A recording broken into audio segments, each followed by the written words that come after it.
You're all set, Carrie?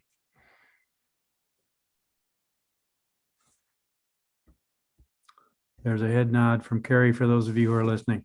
So we're all set to go.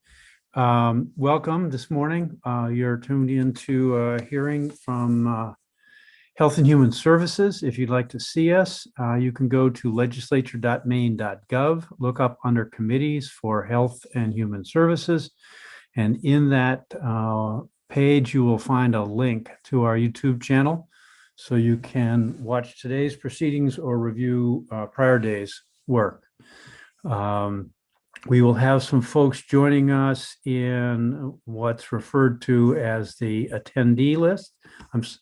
And we'll be inviting them in as they have something particular to contribute to our conversation.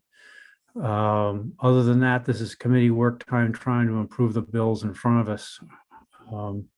So my cell phone is muted. And we'll just be hearing the bills in order that they're published.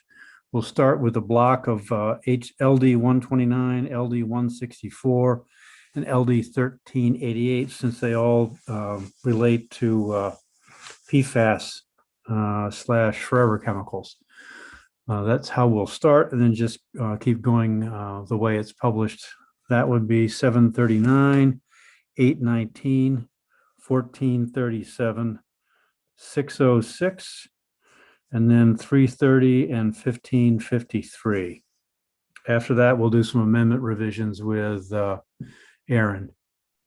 Mr. Chair. So we can guarantee that there'll be some technical difficulties today. We have a immaculate track record in prediction that way. Every day we've had something come up, so please bear with us while we try and sort things out. Representative Meyer. Thank you, Mr. Chair. I wonder if we had discussed 3:30 on the schedule after PFAS, if that's possible. Oh, sure. No, that's fine. These things are ever changing, and I'm sorry if I missed that. I had some discussion. It is advertised for 10, however, so if PFAS concludes before 10, we won't be able to start 3:30 immediately. If PFAS concludes before 10, it'll be a good morning. So we'll keep that in mind. Thank you for that heads up. So let's go around and introduce ourselves. I see, let's start with Representative Lemelin.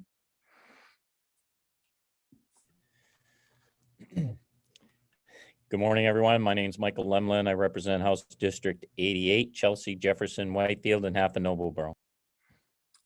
Representative Connor.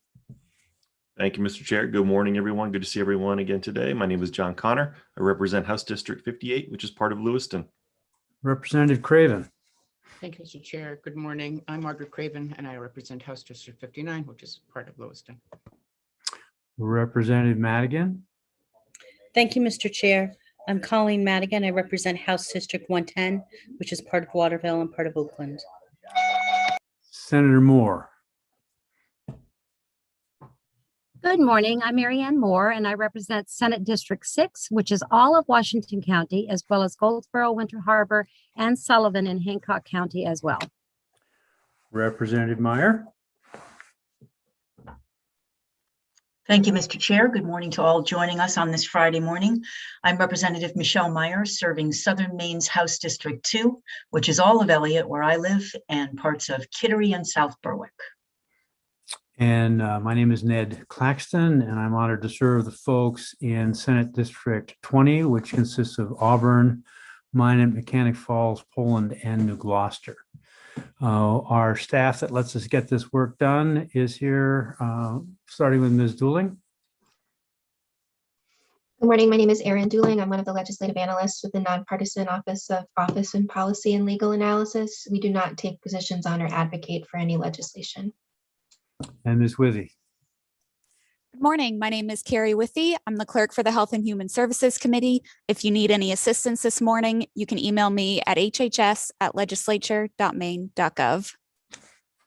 And for those of you who do need help, Carrie has been a big resource for getting people sorted out in terms of audio as well as visual and into the right room. So don't hesitate to call on her. So I think that's it for introductions and preliminaries.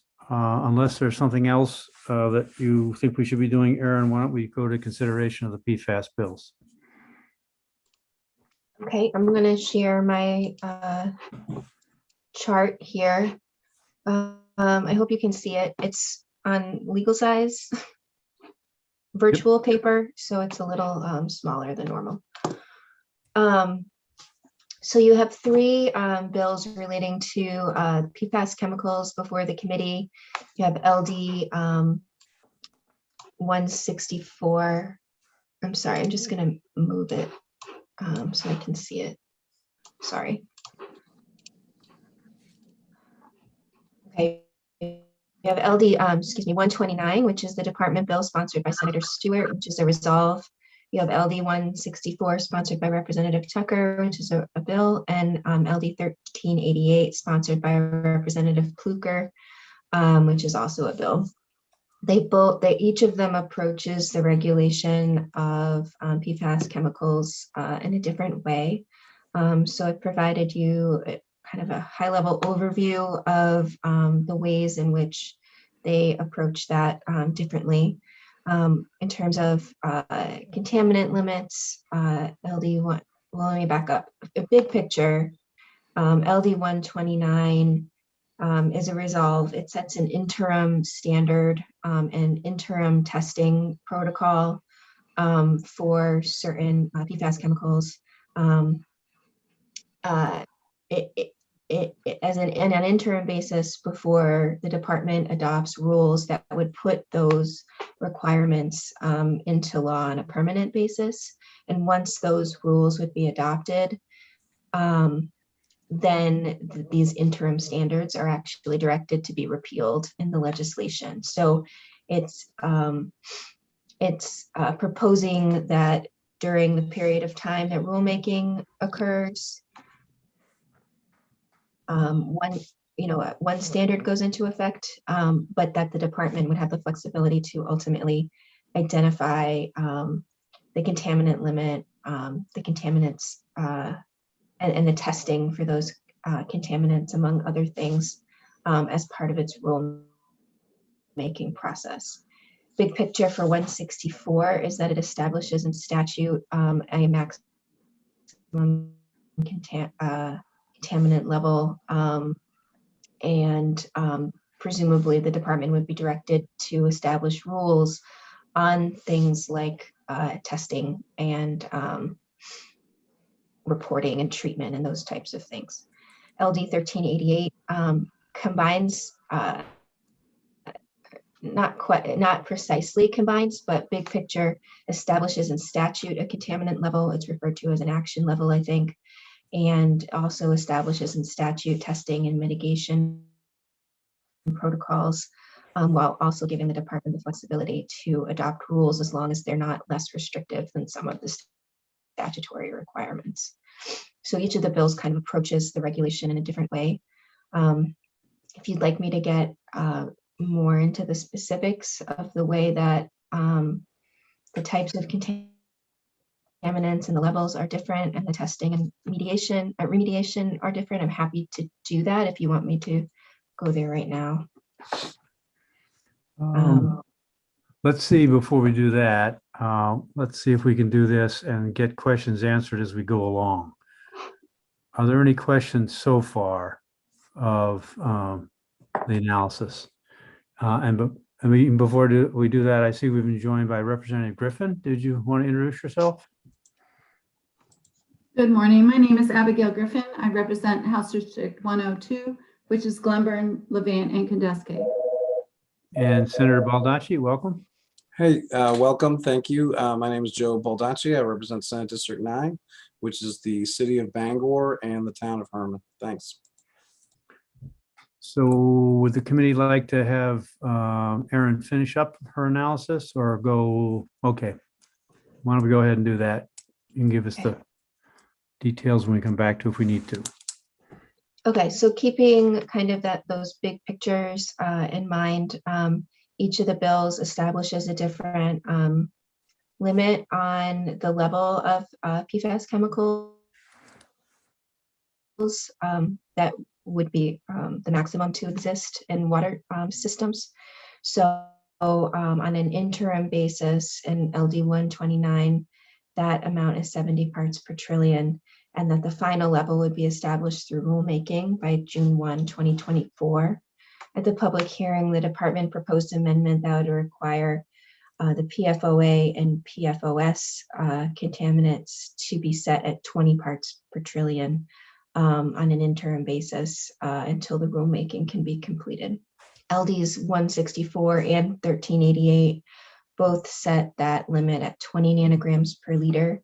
My understanding is that nanograms per liter and parts per trillion are a roughly equivalent unit of measurement. So that would be the same as 20 parts per trillion, essentially. And that in 1388, the department has the authority to establish rulemaking to establish a new limit as long as it wouldn't be less protective than statute. 164 sets that as a legislative decision and statute at 20 nanograms per liter. They also address calculation of contaminant levels slightly differently. I would be looking for, I think, greater clarification about how those chemicals add up and what the committee's intent is, because frankly, I'm a little confused about how each of the bills approaches that. But in general, they seem to be calculating up to that level, either individually or in combination. But I think that there's a difference here, and I frankly don't really understand. So I apologize for that. One of the contaminants, the next topic is the contaminants that are included in the legislation. LD 129 includes 5 PFAS chemicals. LDs 164 and 1388 include 6, so that the addition is PFDA, which is not included under 129 currently. And that 1388 provides that the department through rulemaking can add additional PFAS contaminants to be regulated. Each of the bills also addresses what water systems would be affected or regulated under this, the PFAS contaminants. 129 applies to community water systems and non-transient community water systems that are schools or child care facilities. 164 appears to apply to water systems regulated under the primary drinking water rules, which the rules say applies to all public water systems unless specifically indicated in the rule. And 1388 applies to community water systems and non-community water systems, which I think is a little broader than 129, because 129 is limited to schools and child care facilities as non-transient, non-community water systems. In terms of testing, 129 requires initial testing by December 31st, 2022. And depending on those results, requires subsequent testing either quarterly or annually until the adoption of rules that would set those testing requirements on a final basis. LD 164 is silent on testing, but presumably there would need to be testing in order to meet the statutorily set MCL of 20 nanograms per liter. LD 1388 also requires testing by December 31st, 2022, annual testing thereafter if no contamination is found, and quarterly testing if contamination is found. The department, through rulemaking, is authorized to adjust the testing if the frequency is not less than a certain frequency that the statute provides. The public notice and reporting, both under 129 and 1388, the water systems are required to report their monitoring testing results to HHS, and that public notice is required if the levels exceed the identified limit. In terms of treatment and mitigation, LD 129 provides that treatment or other remedies would be required to reduce the levels if it exceeded the limit of 70 parts per trillion. Under 164, the bill is silent on what treatment and mitigation would be required. And under 1388, Similarly, water systems would be required to implement necessary treatment measures as directed by the department to reduce the level before the limit of 20. The fiscal impact hasn't yet been determined on any of the bills. I did want to note that in terms of the fiscal impact, I believe that each of the bills affects approximately 280 schools that are regulated as non-transient, non-community public water systems. I think that means they have their own water source. By including those schools as a regulated entity, I think that means that they are expanding or modify their activities to test and remediate or treat for PFAS contaminants that would necessitate additional expenditures from local revenues. Whether LD 164 is a mandate is a little less clear to me because the bill is silent on many of the activities that would generate those costs or change the activities, although presumably they would be added in order to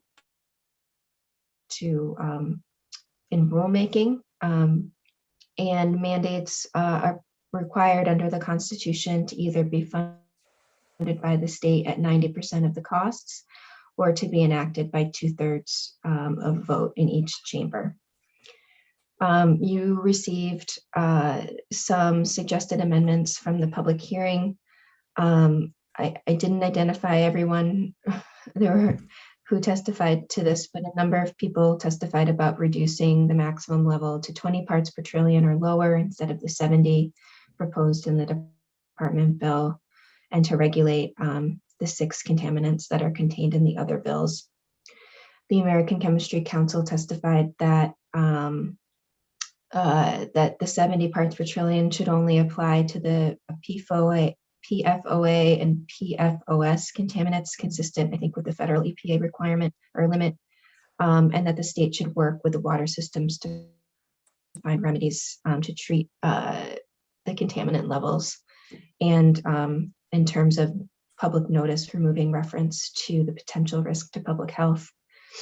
The feedback received on LD 164 was about requiring testing similar to either some people testifying referenced the testing requirements in 129 and some referenced the testing requirements in 1388. The department's testimony on 1388 indicated that it would require significant programmatic and fiscal impact in order to implement it, and that the Maine Water Utilities Association thought that the term action level might cause confusion with MCLs.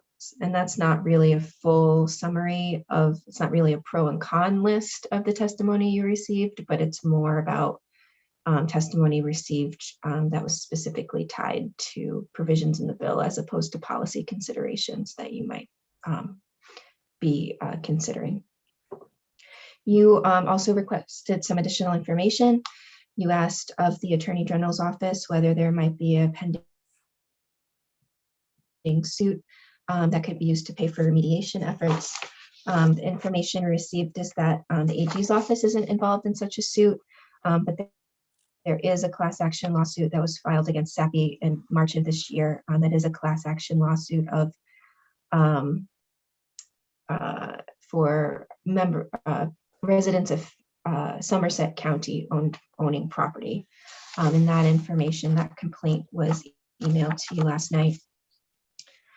You also received some additional information from the department on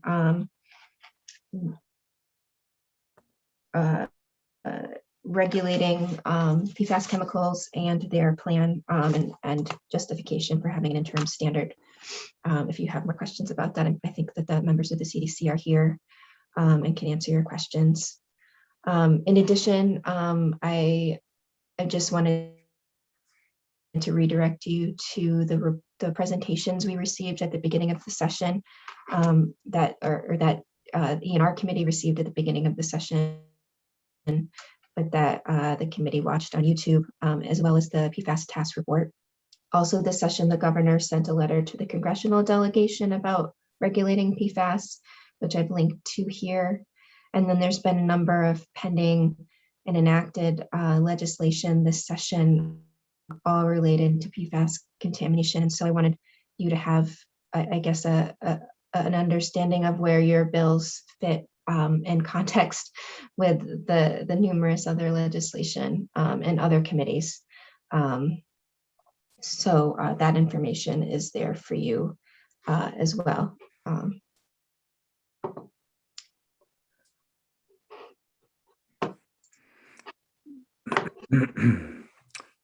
lot of information, significant discussions along the way. What kind of questions does this raise for the committee? Yes, Senator Baldacci. Thank you, Mr. Chairman. I think the essential question I have really is which bill or what set of or combination of elements is really going to do the best job to reduce contaminants in our drinking water.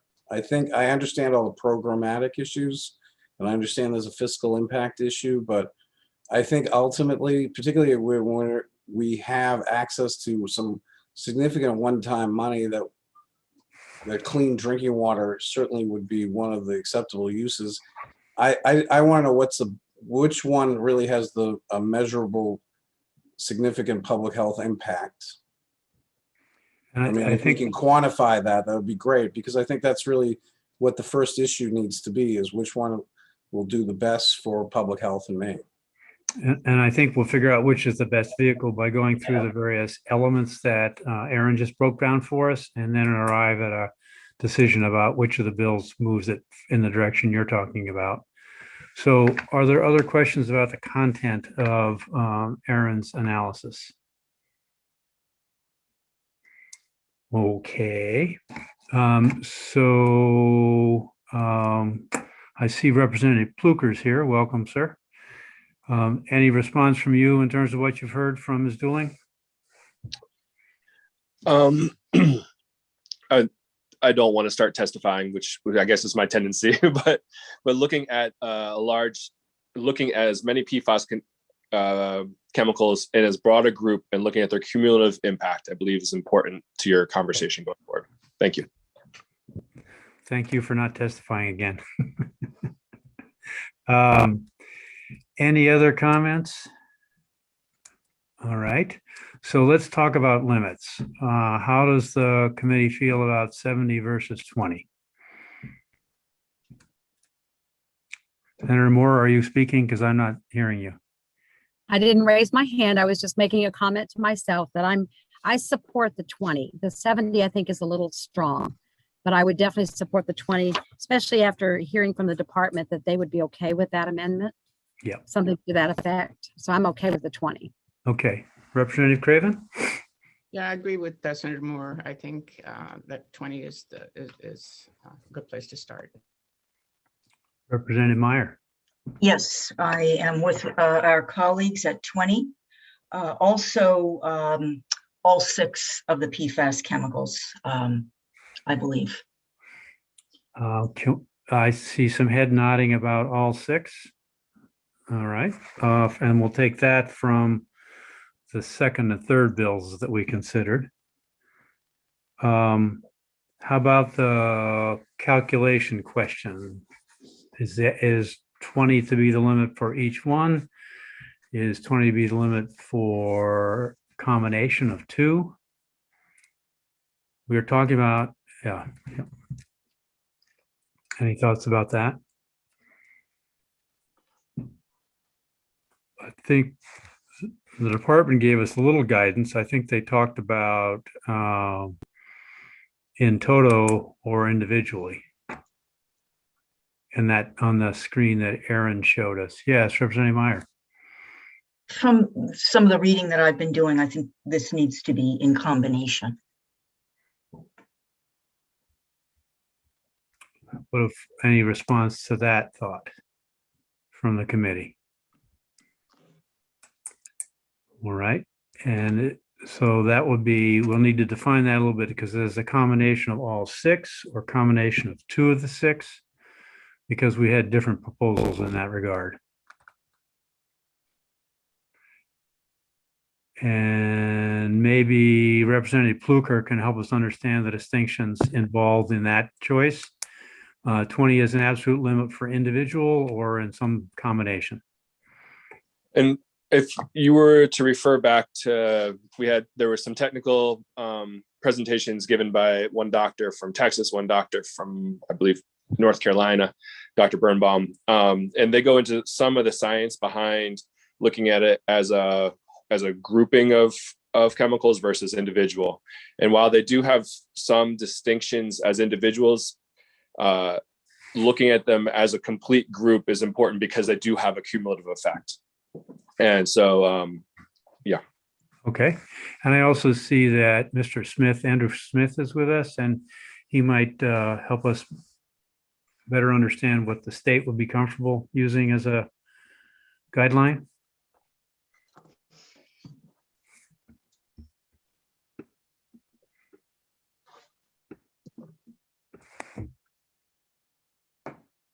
Oh, we've been joined by Molly too, so good. Welcome, Mr. Smith. I'm not hearing you, sir. I'm not sure why. You're not muted, according to Oh, what yes, I am. I have two buttons on my phone, so. Gotta get them both. Right, got to get them both. So. Thank you for being here. Can you introduce yourself? Yes, it's Dr. Andrew Smith. I'm the state toxicologist at the Maine CDC. And we got as far as the conversation about singularly or in combination. And do you have some thoughts about that? Yeah, I thought Representative Pluker did a nice job of talking about it. The thinking here, and I think your policy intent, because you're modeling this in some ways after Massachusetts and Vermont, is you're essentially treating each of these individual chemicals as if they're equipotent. So by that, I mean they have the same toxicity and they act by the same sort of general sort of mechanisms and have the same sort of effects. That was the message you were hearing from Dr. Birnbaum. And so you think of them additively. So for example, if you have 10 nanograms per liter of PFOA and 10 nanograms of PFOS, you add them together, you'll get 20. So, and you can imagine all the possible combinations with 6 of them that could get you over 20. And that's what one would be looking at under the proposal you're considering using. And, we can debate about whether they should all be treated equipotent as not, as Representative Fluker sort of indicated that one can debate that. That's in part just why the department really wanted the opportunity to have rulemaking so that we could carefully think through that and decide what the science is driving us when we get into that detail. But I think your policy intention, as I understand it here, is really to do what Vermont and Massachusetts have, where they have assumed that each one of these are equally potent, and you just add them together and see if you get to 20. Thank you. That helps with that piece. Are there any questions related to that Dr. Smith could help clarify for any of the members of the committee? Okay.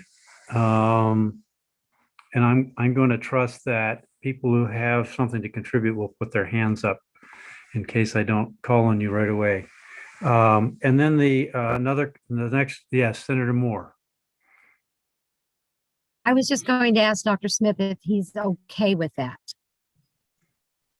With that interpretation of the combination and with the 20 PPTs. Well, you have the memo that we provided you on Thursday, and I think we laid out where our scientific thinking is on that, and we gave the details for that one chemical PFHXS. I'm happy to talk to you about some of the others if you wanted to get into that. But again, as I understand your policy intent, you're modeling this after Massachusetts and Vermont. So I've explained what that process is. And I think we've also made it clear what's really most important to the department is that we have a rulemaking process that doesn't put any preconditions. We can let the science take us where the science takes us. This is an area of rapidly emerging science. EPA itself has several of these other chemicals under review right now for toxicity values. We should have those. Probably we'll see an MCL for PFOA and PFOS in the next year or so. So that's the sort of information we want to consider as we approach a final MCL that we would use. So I think really the issue is, where do you want to be now for an interim standard? We all agree that we want an interim standard now because we don't have one. And so there's challenges to doing treatment in the absence of that. Thank you. Does that answer your question, Senator Moore? Yes, thank you, Dr. Smith. I appreciate that. You're welcome. Question for me is about testing. I noticed in 129, it looks like there's the possibility that with testing would continue every 3 months between the start date of this and the end of rules promulgation. And I'm not sure what we gain by doing testing every 3 months if we already know the level's high.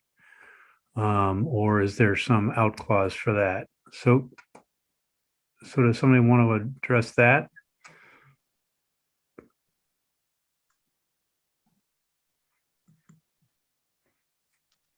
I'm just trying to make it as efficient and as little intrusive as possible. We'll do the plan is to get the testing done. We'll talk about that. And then if it turns out, can you screen share again your analysis, Aaron, on the first page? I can. It is just a summary though of the specific requirements of 129. Right.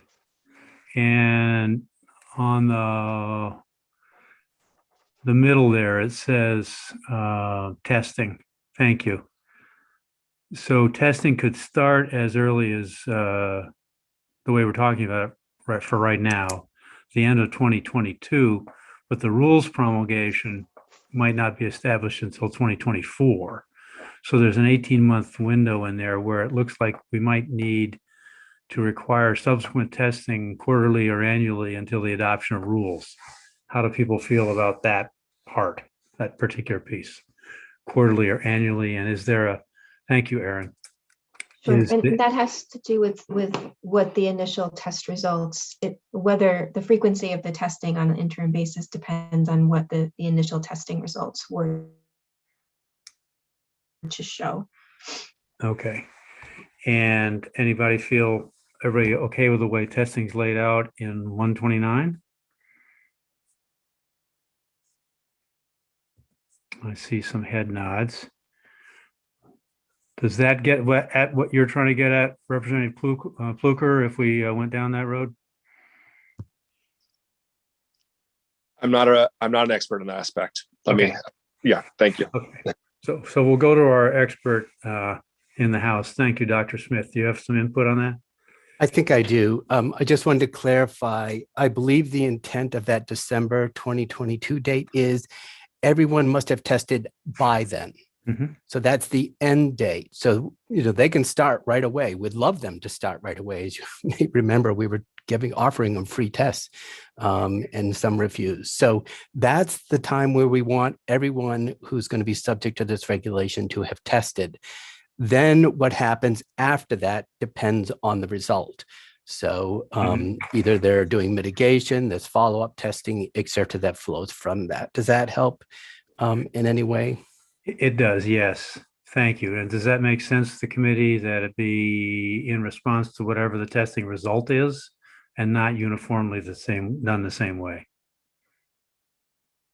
Okay. Again, I see some head nods. Molly, were you trying to flag me to call on Dr. Smith? I was just going to say the exact same thing, much less eloquently. So good to go. Okay. All right. So we can leave the frequency of testing the way it is, and any other discussion points that people want to raise as we consider these three bills. Yes, Representative Meyer. Thank you, Mr. Chair. Can we talk a little bit about notifying impacted folks? What does Representative Pluker's bill say, and what does the department's bill say?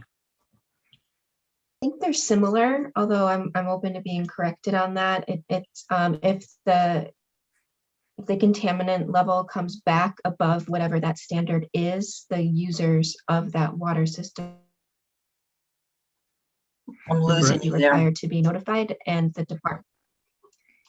department would be required to be notified results, and that the users of the water system would also be required to be notified.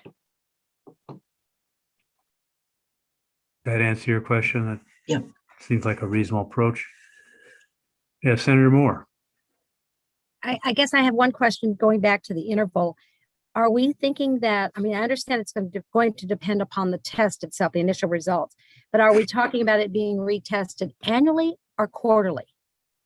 I kind of lean more for the annually, because if we know it's there, to see if it's still at that higher level. I don't know. I would appreciate an opinion whether it should be done quarterly or annually. And yes, Representative Pluker.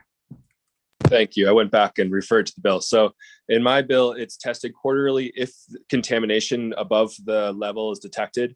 If no contaminants are detected, then it's annual. So there'll be two different standards based upon if a contaminant was found. And is that language consistent in 129 while I look that up? Is that the way you read 129 in terms of frequency of testing, Aaron? I think I'd look for some input from the department, because they use different terms. Okay. Like analyte, lowest concentration, and then I think Representative Pluker's bill uses terms like action level. I'm just unclear. They do have quarterly or annual requirements depending on the outcome, but I'm not sure what the triggering event is in each bill. So is that something you'd care to address, Dr. Smith, for us? I will try. I'm busy sending chats to make sure I get it right. So, because it's really kind of in the neighborhood of or the territory of our drinking water program. But I think, and I think Representative Pluker's bill tries to get at this is, there's ongoing monitoring to see if a problem develops. That's kind of the annual monitoring. I think that's somewhat standard. Once you have a problem, it is often the practice to test it more frequently, which is the quarterly. So I'll try to confirm that, but I think that's consistent with the general approach to contaminants in public water systems. So, quarterly, if you have an elevated level, annually, if you're fine, and we're just keeping an eye on you. Okay. Does that make sense, Senator Moore? Okay. Okay. And then the other item we need to consider is which water sources. And are we talking about all public, which is more inclusive than all non-community, or how do we want to define that?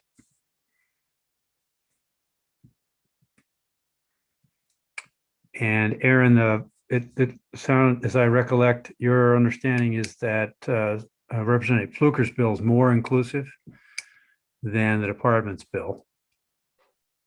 And the additional inclusion is by the addition of which systems? What language?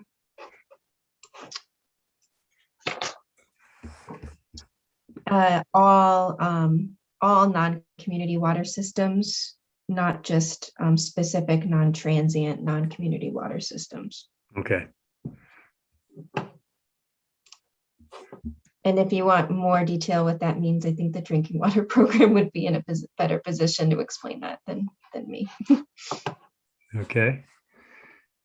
Yeah, Senator Moore. I think I would support, kind of looking back through some of the conversations and emails and so forth, I would support the non-community systems, because if we're doing to the water utilities, I can see some huge problems with our large municipal and quasi-municipal, as far as the cost would be exorbitant. So I would support our non-community water sources. Any thoughts about that?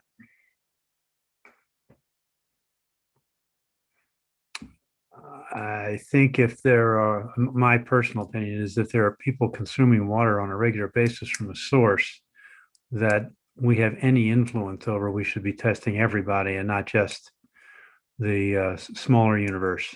So I would include schools and And community water sources, other community water sources. I'd make it as broad as possible. Anybody want to speak to that? Yes, welcome, Mr. Abbott. Hi, good morning, Senator Claxton, Representative Meyer, members of the committee. My name is Mike Abbott. I know I've been on here with you quite a bit lately. I'm the Environmental Health Director for Maine CDC. I did want to speak a little bit to that. So as you've been discussing, the department's bill included community water systems. That's Portland Water District, Greater Augusta Utility District, and down to fairly small water systems that serve people in their homes every day. We also included non-transient, non-community systems, but only the portion of those that are schools and daycare centers. As Ms. Dooling mentioned, those are schools and daycare centers that have their own water source, so they're not served by a municipal water system. So expanding beyond that would include all non-community systems, which would include businesses, would include restaurants, campgrounds, basically any entity that serves water on a regular basis to 25 people or more, and that those could be seasonal or year round. So that would expand this program to, from a few hundred, 500 or 600 water systems to about 2,000 throughout the state. So that's how much, that's what the drinking water program currently regulates, is about 2,000 systems. So, that would significantly increase the work as far as from a regulatory standpoint on the department to coordinate testing, provide technical assistance, compile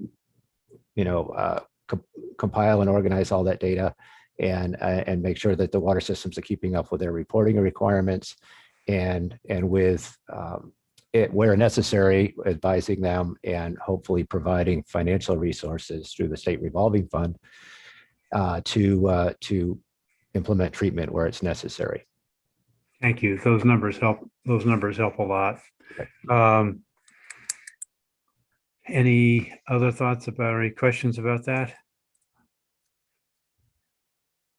Mr. Chair, Please, Representative Meyer. I wonder if you would bring Sarah Woodbury in from Defend Our Health, just on that specific issue. Sure, I think we can. Carrie will do that for us.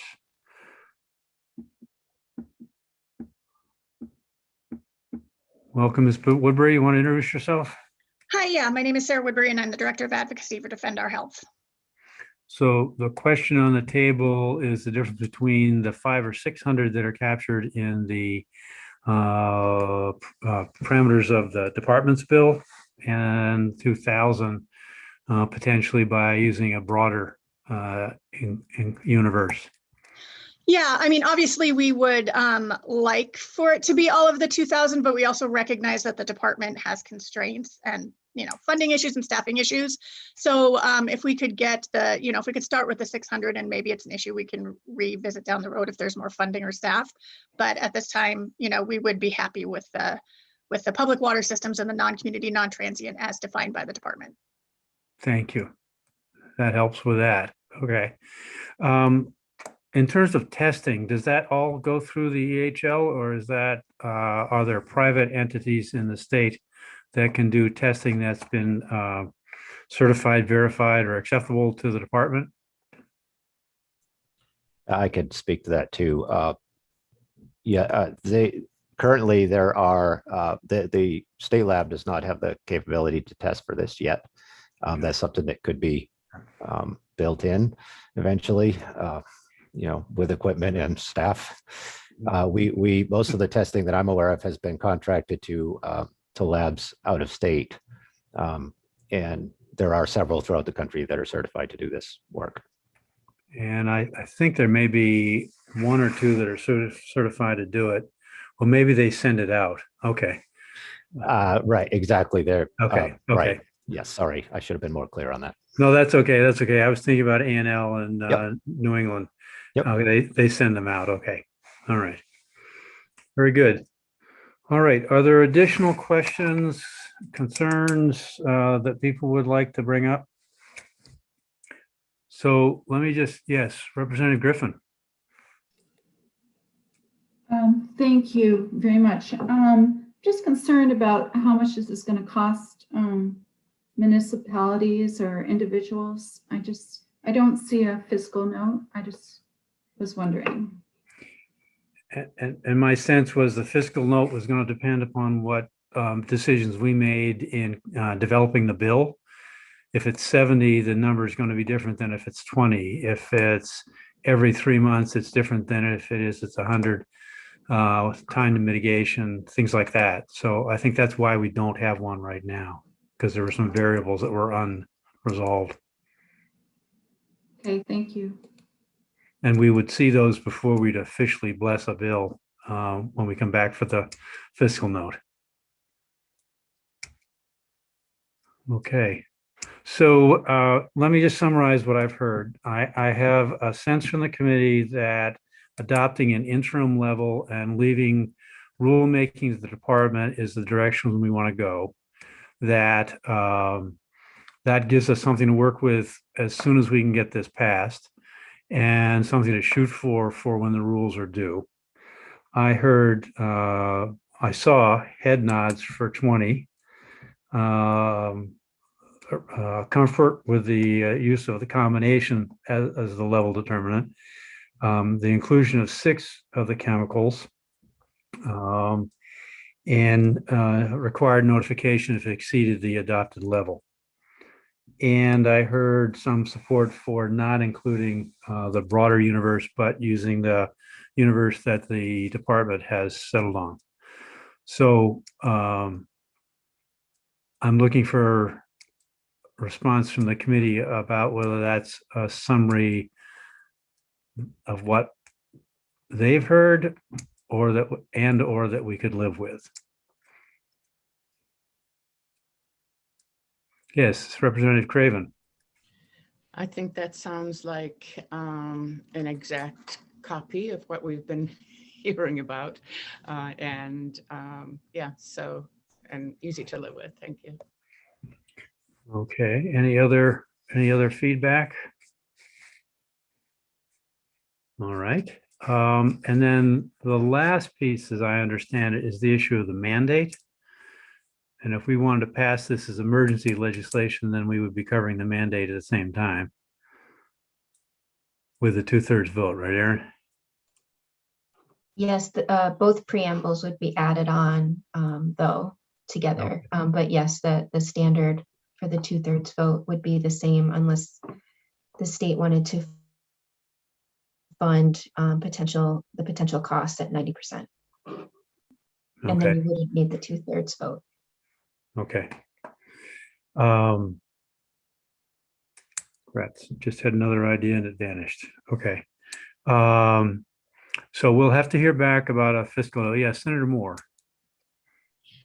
I was just going to make a comment. If we do not have funding for the mandate, I think it's going to be very hard to get support of everyone for something that we are trying to do. Just throwing that out. Mm-hmm. So I think if we can find a funding source or specify a funding source, it would go down a little bit easier. I've been talking with the folks in AFA about setting up a new American Rescue Plan table or a new infrastructure table where things like these projects would land, looking for federal dollars, depending. There's also significant dollars going to the counties, and maybe they could help mitigate some of this stuff too. But I don't think we can guarantee a source right now. I share that concern. All right, so I hear some, at least Senator Moore and some others, some reluctance about a mandate. Any thoughts? How about, yes, Representative Craven? Well, if the schools are going to be included, it's an automatic mandate. And if they're not, then this bill is really lagging its purpose.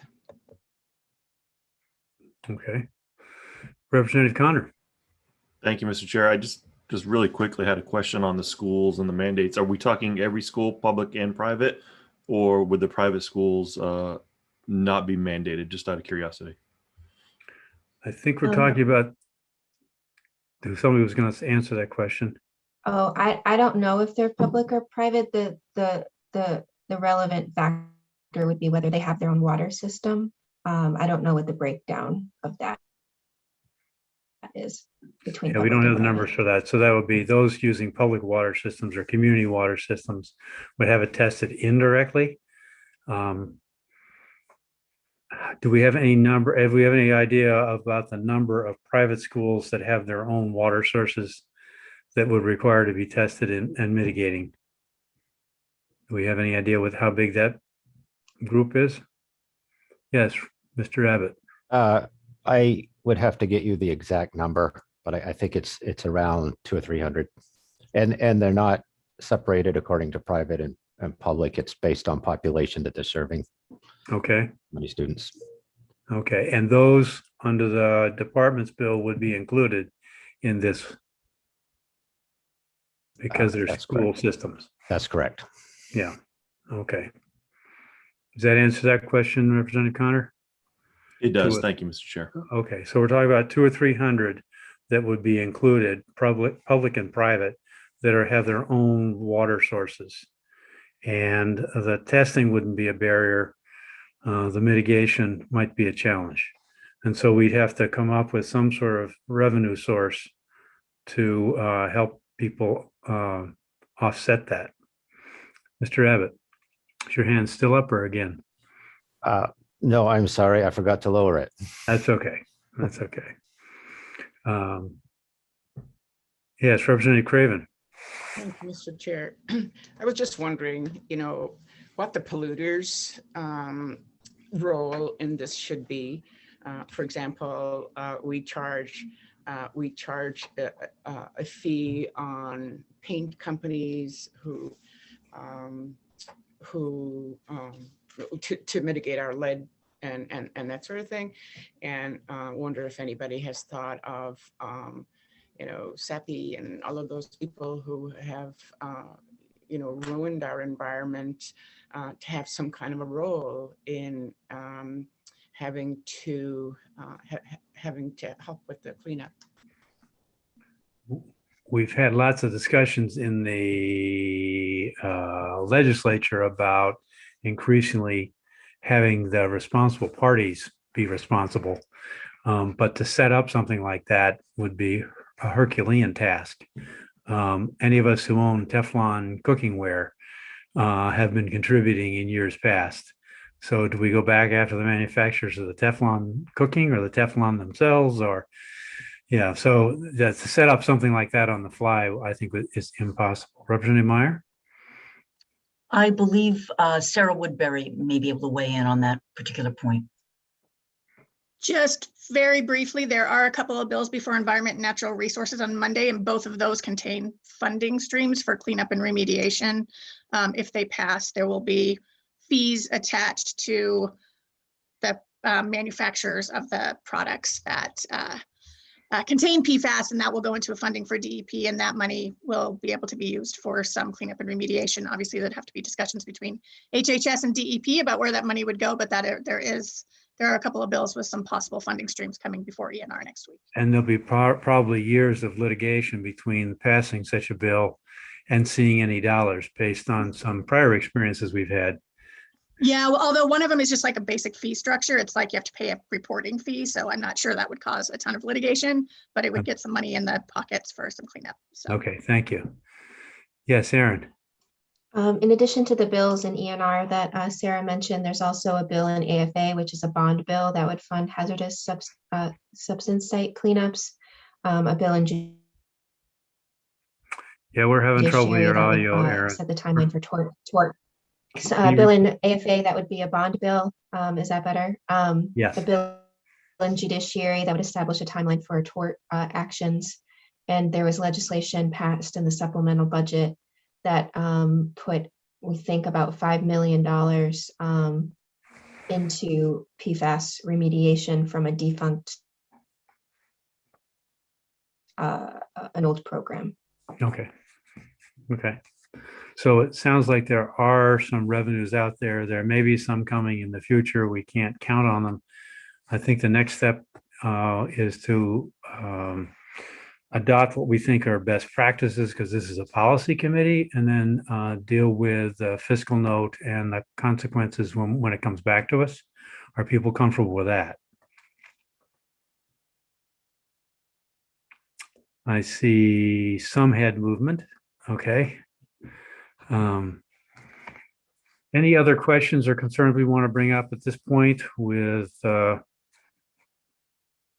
the committee or Representative Pluker? Any other thoughts? I appreciate your process. It's going well. And I think, as I understand Aaron's analysis, that this lands us closer to what's in LD 129 and moves some portions of the other bills in the 129. Is that your understanding, Aaron? And can you do that effectively? Yeah, I would just want to summarize my understanding of what your amendments are to 129, if that's all right, at some point this morning. Okay, so now it seems like as good a time as any. So I'm hearing 129, but setting 20 parts per trillion or nanograms per liter on an interim basis for all PFAS contaminants, specifically the 6 that were identified in the other bills, and that I don't think you had changes to the testing or the treatment. And so I think that it's the level to 20, the 6, and then making sure that it's the sum of any of the 6 to reach that level of 20. Okay, and it's notification at that threshold of 20, above 20. Right. That level would change if you changed the. Yeah. And right now, the way it's written, it includes schools that have their own water systems. That's right. I didn't hear any proposed changes to that. That will be something that the committee could do on when it comes back for review in the language, when we have a better understanding of the price tag and any other potential sources. Are people comfortable proceeding with that? All right. So before we get to voting, I want to thank Dr. Smith for being here and appreciate your input. I'm assuming that what you've heard you can live with.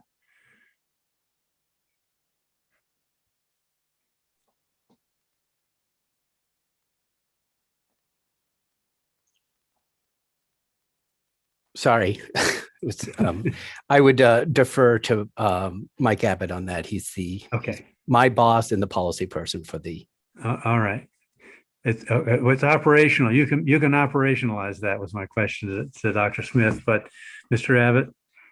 Yes, I believe the answer is yes, we can. We can find a way to do that. Okay. Thank you. That's good. And Representative Pluker? Yes, thank you. Okay. All right. Yes, Representative Meyer. Thank you, Mr. Chair. I wonder if we might discuss a little bit about this being a major substantive rule versus routine technical. Any thoughts about that? I would prefer that it was a major substantive rule, that it came back to us. Yes, Representative Craven. Thank you, Mr. Chair. I agree, because I think that it would be very, very useful to see how the process is going, and if anything needs to be changed or any kind of supports. And I'd like to see an annual report about how we're doing. That's probably would be rolled into reporting that's already coming out of the department. But having a sense of how many systems we tested, what we found for levels, as we look and match that against rules, would be helpful information for subsequent committees. Yes, Representative Griffin? Thank you very much. Can you just remind me again, what's the difference between the major substantive and the technical rules. Sorry, I can't remember. I just need to know the difference. I'll defer to our legal analyst. Sure, Representative. Major substantive rules come back to the committee before the department would be authorized to adopt them on a final basis. Routine technical rules mean that, for your purposes, they don't come back, that the department can adopt them finally without legislative approval. The process under the APA, I think, other than the final legislative approval, is the same in terms of public participation requirements. Thank you. That help? Yeah. I think of them in my basic as little changes and big changes. Little changes is the difference between 20 and 25 or 20 and 30. Big changes is we really need to give the public a chance to weigh in and to have a public airing. Yes, Mr. Abbott. Thank you. I was wondering if I could slightly amend my answer on operationalizing this. Yes, there. Wow. I did want to just add for your consideration that, this, we do anticipate the possibility that this could be a financial burden on some of the public water systems if they are faced with elevated levels or that require treatment. I mean, we saw a price tag of and help fund treatment for one well in southern Maine that was impacted, and that was over $1.5 million. There are some, federal and state resources available already, but as we expand the number of systems we're testing and potentially looking at lower levels for action, just something that does need to be considered, not necessarily an expense to the department, but to the municipal water systems and the schools and other public water systems that may require assistance. Understood. I appreciate that.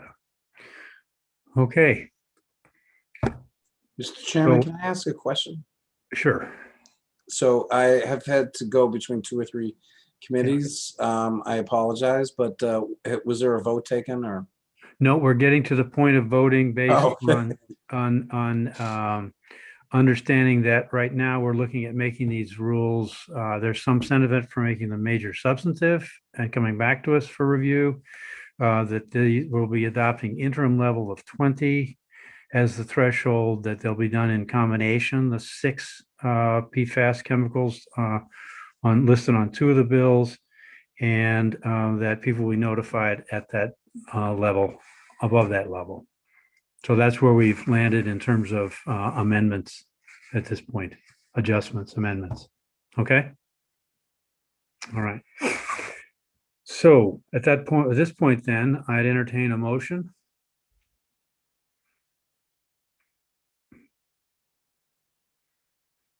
Representative Craven. Thank you, Mr. Chair.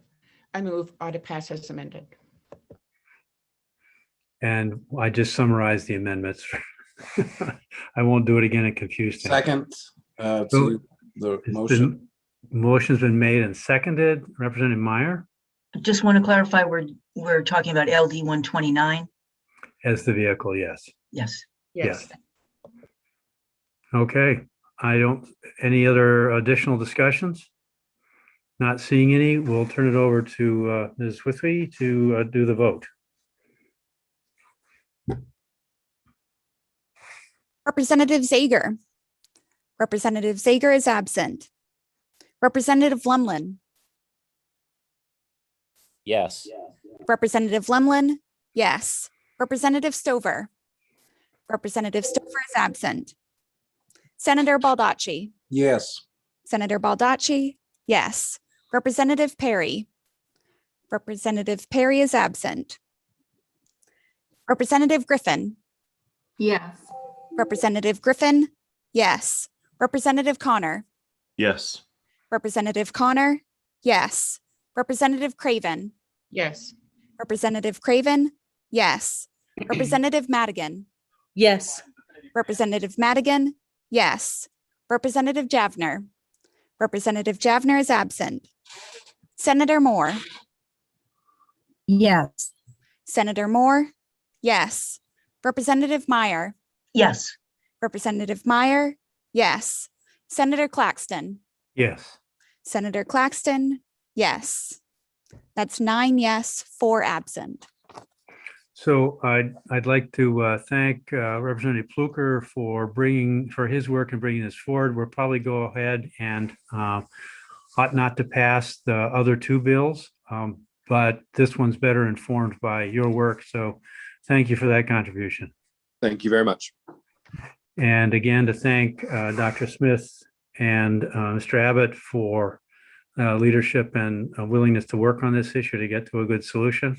I think this is one of those where we demonstrated that working together and collaboratively can move the needle and make a difference for the folks we're trying to help take care of. So help protect. So thank you all for that. Thank you for being here. And I'll also include Sarah. Appreciate her work. Any other comments? Well, we managed to, yes, Representative Meyer. I was going to make a motion on LD 1388 ought not to pass. Second. There's a second. Is there any discussion of that? Not seeing any. We'll go again to Ms. Withy for the vote. Representative Zager? Representative Zager is absent. Representative Lemlin? Yes. Representative Lemlin? Yes. Representative Stover? Representative Stover is absent. Senator Baldacci? Yes. Senator Baldacci? Yes. Representative Perry? Representative Perry is absent. Representative Griffin? Yes. Representative Griffin? Yes. Representative Connor? Yes. Representative Connor? Yes. Representative Craven? Yes. Representative Craven? Yes. Representative Madigan? Yes. Representative Madigan? Yes. Representative Javner? Representative Javner is absent. Senator Moore? Yes. Senator Moore? Yes. Representative Meyer? Yes. Representative Meyer? Yes. Senator Claxton? Yes. Senator Claxton? Yes. That's 9 yes, 4 absent. Thank you. Yes, Representative Meyer. Thank you, Mr. Chair. I would move that LD 164 ought not to pass. Second. Moved and seconded.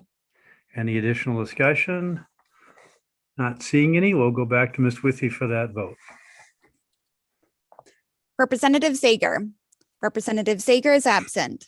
Representative Lemlin? Yes. Representative Lemlin? Yes. Representative Stover? Representative Stover is absent. Senator Baldacci? Yes. Senator Baldacci? Yes. Representative Perry? Representative Perry is absent. Representative Griffin? Yes. Representative Griffin? Yes. Representative Connor? Yes. Representative Connor? Yes. Representative Craven? Yes. Representative Craven? Yes. Representative Madigan? Yes. Representative Madigan? Yes. Representative Javner? Representative Javner is absent. Senator Moore? Yes. Senator Moore? Yes. Representative Meyer? Yes. Representative Meyer? Yes. Senator Claxton? Yes. Senator Claxton? Yes. That's 9 yes, 4 absent. Very good. So that takes us beyond 10 o'clock. So now we can move to consideration of LD 330. After we're done with that, I would propose a break for 10 minutes or so. So we can go to a consideration of LD 330.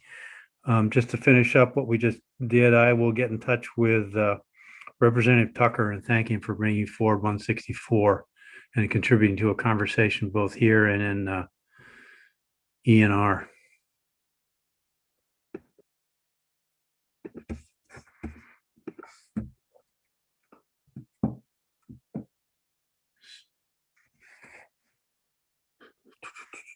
So is 3:30. Did we've tabled that in the past. Yes, So you've we'll already had a need- work session. Yeah, so we'll need a motion to bring it off the table. Welcome, Representative Gramlich. We'll need a motion to take it out. Yeah, Senator Moore. I would make that motion that we take LD 330 off the table. Second. I think we can do this one with a show of hands. All those in favor of taking it off the table for discussion currently. Thank you very much. Unanimous of those present. So I understand there is an amendment in the works. Would you like to summarize that amendment for us, Representative Gramlich? Thank you, Senator, and thank you. Good morning, my colleagues and folks from the Human Services Committee and the legislature. Yeah, I have an amendment. I've been working with your able analysts, Anna Broom, and others in terms of addressing some of the concerns that the advocates and stakeholders had relative to medication disposal. And so I believe that you all received a copy of the proposed language for the amendment, probably a little bit later last night. I just received, just by way of background, I just received a document that I'm trying to quickly review from the department. I received it about 5 minutes ago to kind of maybe tighten up the language a little bit. So I haven't had quite an opportunity to read that in its entirety. But essentially, the amendment says that when a patient is in need of home hospice and engages with an agency to provide those services, the home hospice staff, whomever that is that does the intake and the plan of care, will articulate to the patient and the family that there's a likelihood that the patient will be receiving narcotic medication and other medications, and that it is incumbent upon the family, upon the death of the patient, to assure proper disposal of the medication, so that that responsibility would not be on the hospice staff, but rather it will be communicated very clearly and directly with the family and the patient. And additionally, it will be documented in the intake paperwork and plan of care that that communication did occur. There would also be opportunity to discuss proper ways to dispose of the medication, which not only protect others from accessing the meds, but also protects the environment. I was just looking for the document just by way of background. In some of the paperwork that I received from some of the hospice agencies in the state, there is a recommendation to prevent diversion if one can't properly dispose of the medications, that medications can be flushed. That really is not an option according to the work I've done on the environmental committee with the DEP. So I think having that kind of a conversation with the family that that's not the optimum way to dispose of medications is also important. There's probably a couple of details I might have left off, but that's it essentially in a nutshell. And I'll ask Anna if I missed anything from that. I'm just trying to look at looking at a couple different screens here. I'm happy to share it if it's helpful to the committee to bring it up. Sure, why don't you do that? Thank you. And then we'll get some feedback from the committee, and then we'll go to Mr. Monteo for his thoughts. Can you see that? I'll blow it up on my screen. Oh, yes, I can do that. I'm sorry. Is that better? Keep going. Keep going. There we go. Okay. That's better. Sure. Anybody else want it larger? So most of it is in this section that is related to rulemaking for hospice providers. And then there is obviously a second part that requires the department to develop the standardized written policy. And I can take it down anytime you would like to see Bill or whoever else actually in front of you, because I realize it does take up your screen. So this is, these read like rules to a certain extent. Are these interim and the department then develops their own, or is this sort of a minimum standard and the department goes from there, just to clarify? Well, I don't know if I can necessarily answer that question. What I can tell you is that this section that it's being enacted in, 8623, this is a general section that governs rules for hospice providers. So, and the department make the rules for obviously for the hospice providers. So this would add on to that, that this particular policy would have to be a standardized written policy, because what I had been asked by the sponsor to draft was that currently my understanding is that hospice providers already have to do a lot of this under current federal regulations and state regulations, and that the sponsor was looking for a standardized written policy that everybody would use, that would be the same for everybody. Whether that doesn't answer your question exactly, Senator, I think Bill Monteo is probably in a better position to answer that question than I am. I was looking first for clarity from the sponsor about what the intent. Oh, I'm sorry. No, that helps, Anna. But now that you've clarified where it sits, that helps. So let's hear from the representative about her intent. I'm sorry, Senator, can you repeat the question? I was really laser focused on Anna's response.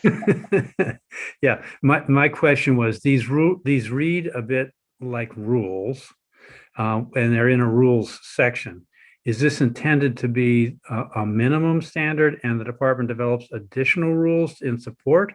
Or are these interim rules and then we have the department develop final rules and bring them back for review? Oh, thank you for repeating that. I'm not partial either way.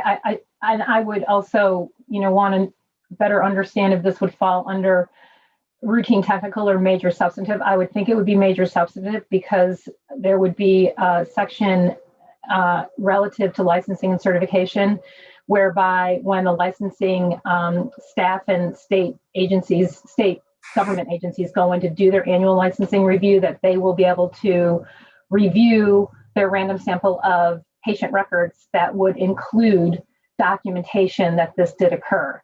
So I would think it would be a minimum standard, and the department wanted to expand upon that. And I think that the document, as I'm trying to read it at the same time that I got from Molly Bogart this morning, does tighten that up a little bit. So I think that, I would leave it to the department to determine if they have a desire to expand upon this, but I think it would be a minimum standard. Okay. And these are routine technical rules at the moment. This entire section that it fits into are routine technical rules. Yes. Okay. So Mr. Monteo is here. Welcome, sir. Thank you, Senator. My name is Bill Monteo. I'm the Director of Licensing, and I apologize that I only actually just got to Molly shortly before this session. I went in and looked at the federal regulations for hospice, and just to give you a little background, in Maine, we have volunteer hospice agencies and federally certified hospice agencies, both of which are licensed. The rules are slightly different. Any hospice agency that charges for service that's licensed after 1996 is required to be federally certified and therefore comply with federal regulations. And those are the regulations that I provided to Molly this morning to forward on to you for consideration. We also, in addition to 8 volunteer hospice, we have 4 New Hampshire-based hospice agencies, which are federally certified, that provide services to clients in Maine, but they're under the jurisdiction of the New Hampshire State Agency because of their base of operations and CMS regulatory authority. The amendment, I did look at it briefly, and I can essentially give you a little bit of a crosswalk in comparison to what's being proposed. Many of the amendments A through G are already addressed in federal regulations, and there are a couple that are not, and I can provide you with I can certainly send to Molly and Anna.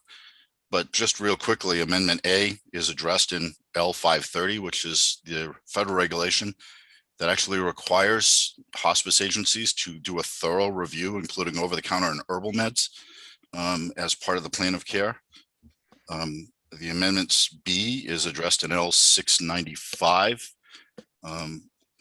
of federal regulations, which requires that the hospice agency provide a copy of the written policies and procedures on the management and disposal of controlled drugs to the patient or the patient representative and family.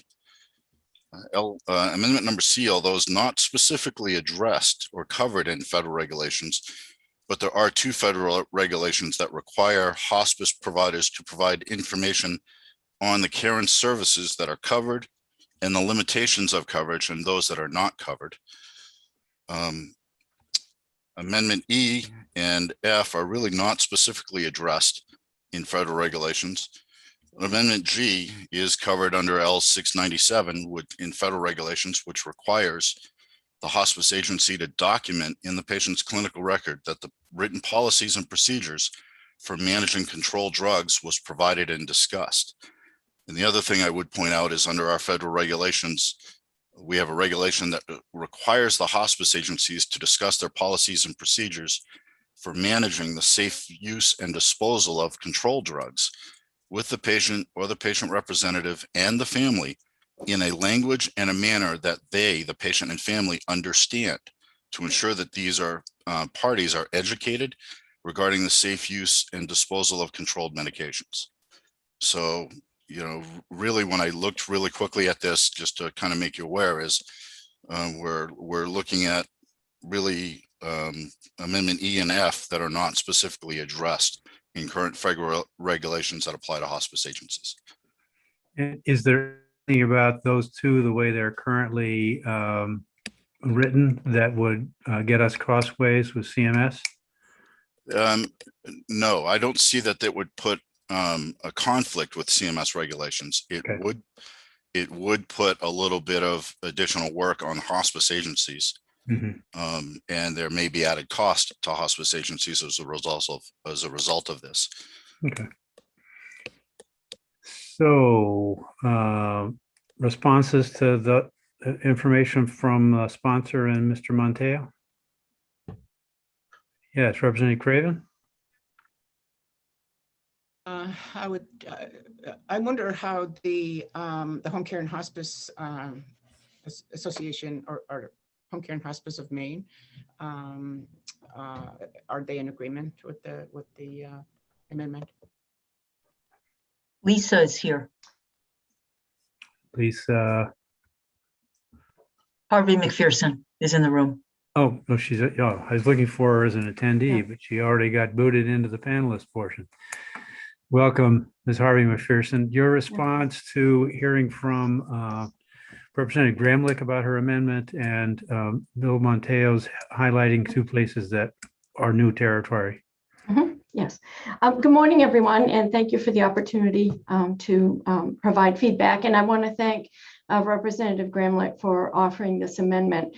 When we met with Representative Gramlich to discuss her bill and the Alliance thoughts, we talked a lot about the federal regulations, and we had a very good conversation around the sponsor's interest in making sure that all of the hospice providers had policies and procedures that were not only consistent with the federal regulations, but really were evidence of best practice in advising and educating patients and families on disposal of medications. And we absolutely agreed with that. So this amendment largely reflects that conversation and the tool that you all have as a committee to put this forward in terms of licensing.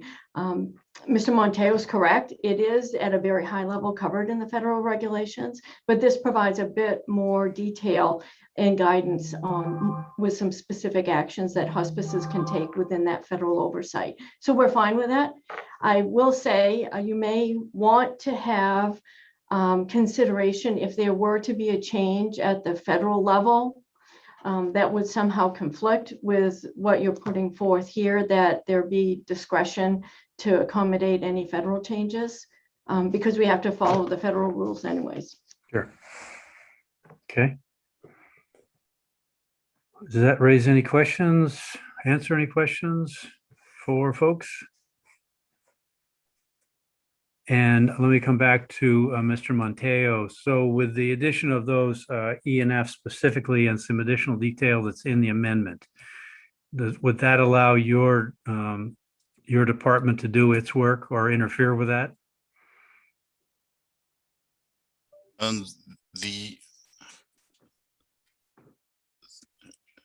the concern that I would have, quite frankly, is if the implication is that the department create a standardized notice or educational document that could put us at odds with our regulatory authority, where we normally set standards and minimum, much like what the sponsors are essentially trying to do here is set minimum criteria, rather than create a standardized document that must be used by everybody. So are there documents out there that would suffice in your professional opinion? Yeah, I think there are, and I think, probably if you were looking at a best practice, I would look at,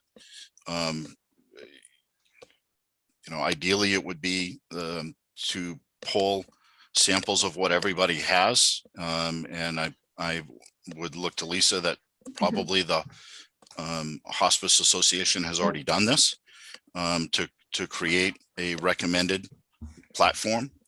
But usually when we as a regulatory agency are looking at policies and procedures, we establish the criteria that at a minimum that the policy or procedure must address, but we don't get to the specifics of dictating the actual policy or procedure. Okay. Any response to that from the sponsor? Could you live with some other standardized form that accomplishes what the intent is? I could, and thank you for asking, Senator. I mean, I think I don't know, Mr. Monday. I'm going to dissect your last name. I apologize, Bill. Just by way of background, I mean, I worked for a number of years in licensing and certification licensing adult care facilities. So I do have a frame of reference for some of this work. And, I do know that when I would go in and review resident and patient records, these are the very things that I would review and look at to assure that agencies were meeting the minimum criteria and standards to make sure that they were able to get licensed and relicensed every year. So I think that if we had a minimum standard, quite frankly, I think across the board for any agency that is providing hospice care in the home, that's my goal, is to have some consistency across the board in terms of whether I live in Fort Kent or Kittery and I'm getting my services from We're having trouble with your audio. Can you turn off agency the that video? there's some sort of set criteria. Representative Gramlich, yeah, thank you. Let's see if that helps. Thank you. I didn't realize I was freezing up. Yeah. Yeah, I mean, I just think, Senator, if we could, my preference would be to have some sort of minimum criteria that goes across the board for any agency providing home hospice care, whether an individual lives in Fort Kent or Kittery and is getting their services from any agency throughout the state. That would certainly make it easier for the licensing folks if there was some more standardized content. It would, Senator, if I may. I mean, from a Please. licensing perspective, we look for, and I would be okay with establishing in a rule a minimum criteria for something along this lines, because our surveyors are really told when we're reading policies or procedures, it doesn't matter whether I like the policy or procedure as written. What it matters is, does it contain the minimum criteria? Because we all write differently. Right. Okay. And so, Ms. Harvey McPherson, on your end, you could live with a different, it doesn't matter to you because you'd use a standardized form, but as long as it met criteria? Yes, I think if we take the word standard out, this is pretty prescriptive as to exactly what needs to be in the written policy. So I think if we're hung up on the word standardized, meaning everyone has to use the exact same document that requires a work group to create the exact same document, this tells us what we're going to do, and we would do it. And it also makes it specific to the hospice provider. Yes. As owning a responsibility for that form. Representative Gramlich? Thank you, Senator. I agree with Ms. Harvey McPherson. I certainly don't want to be so prescriptive to the point that organizations and agencies feel like they're kind of painted into a corner in terms of how they're going to manage and operate their individual agencies. But I think having a minimum criteria that agencies can refer to as they craft their policy to address these medications being properly disposed of, I think is a really great first step. And that's really the intent. I just want to say again, exactly. And I would love there to be some specificity around the risks involved with flushing medications. That's just something that is just really troubling to me, and it's terrible for the environment. And it's a practice which I don't even think should be promoted when we're talking about medication disposal. And that will be addressed in E, and it leaves the department some room for the phrase determines as appropriate. So that leaves the department some flexibility. But it does accomplish the mailback envelopes, and there's changes coming from HCIFS and some other committees, I think, about it, reducing the risk of controlled substance getting in the wrong hands. So any other questions or concerns, comments for the sponsor or for Mr. Monteo? Or Anna? We're in bounds, are we, Molly, on this one? Are we good? Okay.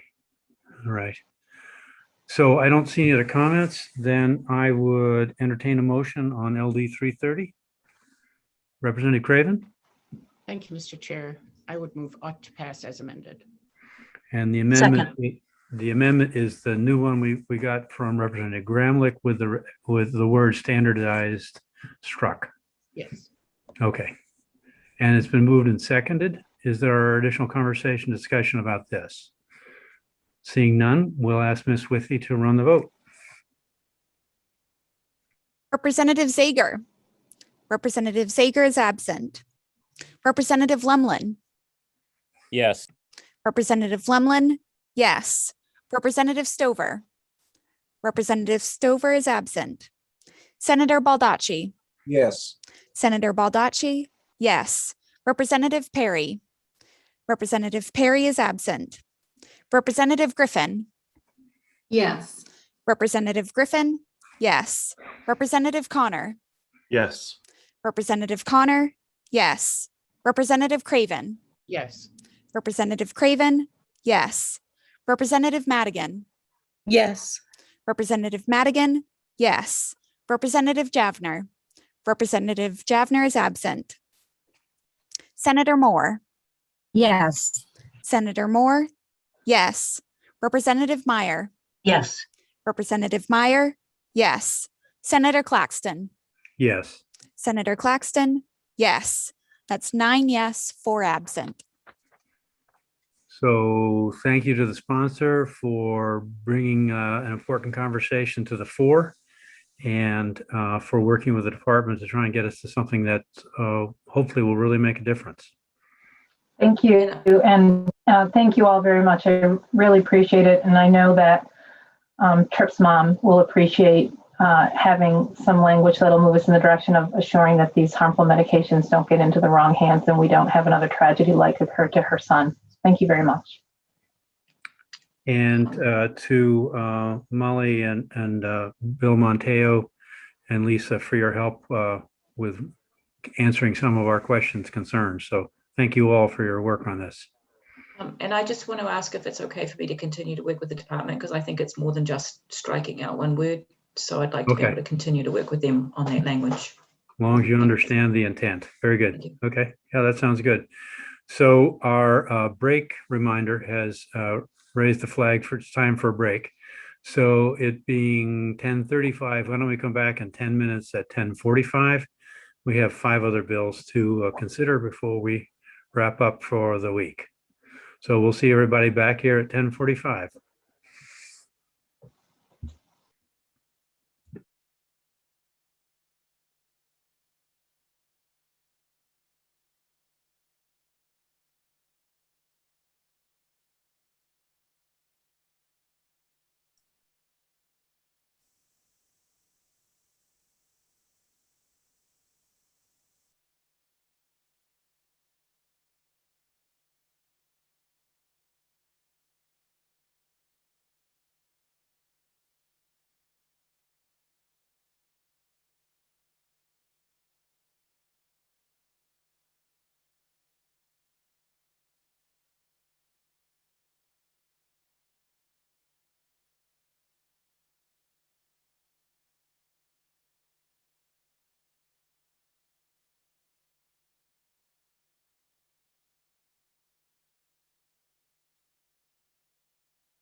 Next, we'll move to consideration of LD 606. And to do that, we need to make sure that the sponsor is available and understand that she's coming over from AFA in the way we do things these days.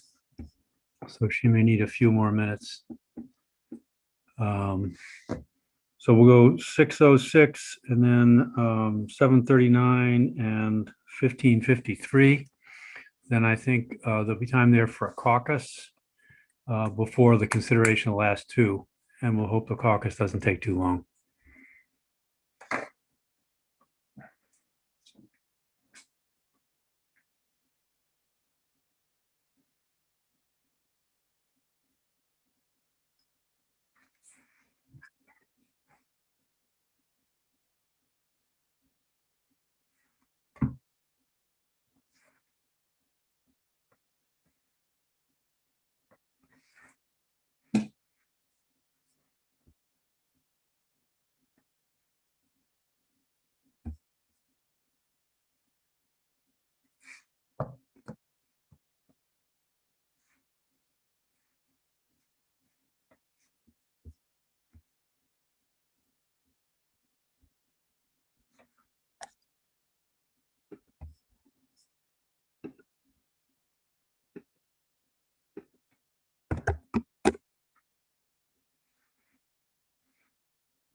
We've been joined by Representative Hymanson, who will be directed into the panel.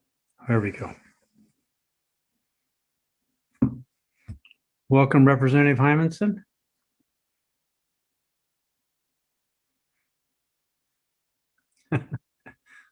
Literally walking the halls.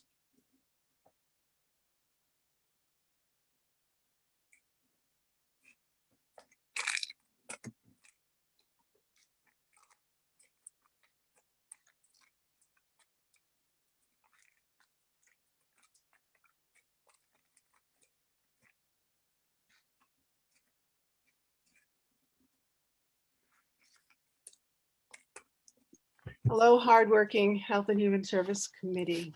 Hello, hardworking member of AFA. All right, so we're set to start consideration of LD 606, and we'll begin by hearing from Ms. Dooling. No, we've already, so now we're hearing about amendments. Oh, yeah, I knew that. So do you want to, because we've considered it before, it's still officially on the table, so I'll entertain a motion to take it off the table for further consideration. So moved. Second. And a second. I think we can do this with a show of hands. Unanimous of those present. Great. So now we can catch up with where things stand with 606 after some additional work from the sponsor. Representative Myers, your hand's still up? No, it isn't. It just looked like it was. All right. Representative Hymanson, what can you tell us? Thank you. So we have a reworked amendment that you all got. There's a little bit of a rework to do on that. And I've been working with the department and the providers, the community providers. So we've done a couple of things. One is that reworked amendment. And I believe hearing from the department that if we remove one little phrase, then they are in agreement with the amendment. And so that's good news for us. What we've done is have a sign-on letter, which you all received from the service providers, who are the Maine Children's Alliance, Sweetser, Community Concepts, Spurwink, New Beginnings, Kids Peace, and the Opportunity Alliance and Volunteers of America. And they're all endorsing this, this bill in its current form as presented to you now. I also heard at the work session, last work session, there might have been an interest in hearing what other states do in order to put language like this that directs the department to do something. And so given to you was that just that, it's all 50 states and what kind of language they use in parts of their bills like this. And I would direct you to one in particular, which is Missouri, that says multidisciplinary teams shall be used whenever conducting the investigation as determined by the division in conjunction with local law enforcement. Multidisciplinary teams shall be used in providing protective or preventive social services. And it goes on and on. The idea being that they use shall language, and it's in statute, as most of the 50 states have. You can see from that document. So what this also did was reacted to the privacy concerns. So those are fixed by putting in a phrase under applicable federal and state confidentiality laws. And also that the caseworkers receive information, not that they have a dialogue about it. We're taking out the words, if you have the amendment in with you. Do you want me to share my Yeah, screen? why don't you Representative? screen share, Aaron? Oh, that would be great. Yeah, thank you.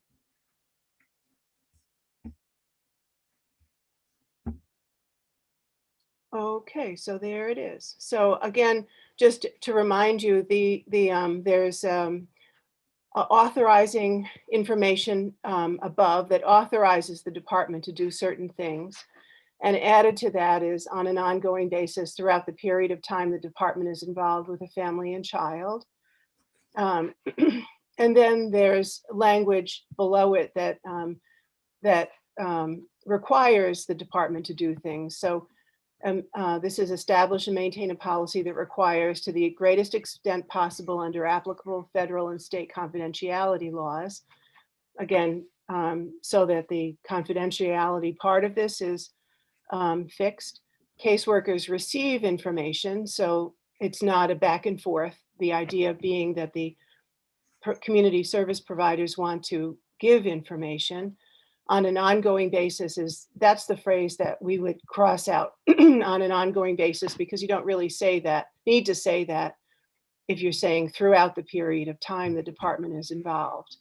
So that's the new change, would be crossing out on an ongoing basis. In section B-1. In section B-1, yeah. And then in order to, and these are number 1 and 2 in B-1, coordinate and inform, are not compelling issues. They are issues that describe what the department is supposed to do. So with this changes, the goal was really to cement or codify the policy intent that the department receive information from the community. So this intent carries into whatever administration is in place. We did not expect this to be different from current practices enforced by OCFS under Dr. Landry and Director Landry and Assistant Director Johnson. But understand that this is a work in progress, and that the information received from our ombudsman, from the community service providers, and from OPEGA all talked about making this as robust as possible, information gathered from community service providers and in the community to inform the caseworkers. So that's really the intent. And I'm happy to answer questions about this amendment. Thank you for sharing that screen, Aaron. Are there questions related to 606 and what we've heard from the sponsor about other changes? Representative Griffin. Thank you. It's good to see you, Representative Hymanson. You I too. was just wondering how the department felt about this amendment, if there was anybody here. Yeah, I'll let Molly speak to this. We've been working together on this, and I think we got all the glitches out, but I'll let Molly say that. Okay. Yes, thank you. And we really appreciate how much input and time Representative Hymanson and the stakeholders have been willing to give us to work this out to a place that we're comfortable. I think as long as we can strike an ongoing basis in both places it appears, we're totally comfortable and appreciate the work. I want to be clear about what you just said. I had ongoing basis being struck in section B1. Where's the other place? Up in C. Up in C2. Okay. All right. And from what I've heard you just say, you're comfortable with the way the bill's written at this point, and it only reinforces your goal of what you're trying to do anyway in the department and just codifies it for future reference too. Okay, great. Okay. Representative Madigan. Yes, thank you, Mr. Chair. I would really want to thank Representative Hymanson and the department for working together on this, because I think the suggestions we've gotten from the Ombudsman office kind of really talked about kind of this communication. And I like the way you put that. This is about the department receiving information and, took care of the ongoing basis kind of information. I think what I've heard from both Representative Hymanson and from the Ombudsman office and from community service providers and just advocates and people in general is they want the department to be able to receive that information that people in the community have so they can best do their job. And I think this does that. And I really appreciate that. And with that, I'd like to make a motion to pass as amended. Second. There's a motion's been made and seconded, ought to pass as amended. The amendment being two wording changes in the new amendment and the new amendment. Is there any discussion further on LE 606 and this motion? That being the case, we'll defer to Ms. Withy to run the vote. Representative Zager. Representative Zager is absent. Representative Lemlin.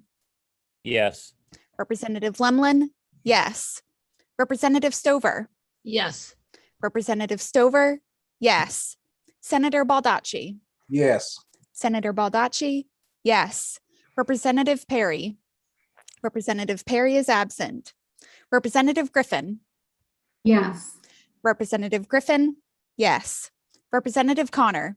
Yes. Representative Connor, yes. Representative Craven. Yes. Representative Craven, yes. Representative Madigan. Yes. Representative Madigan, yes. Representative Javner.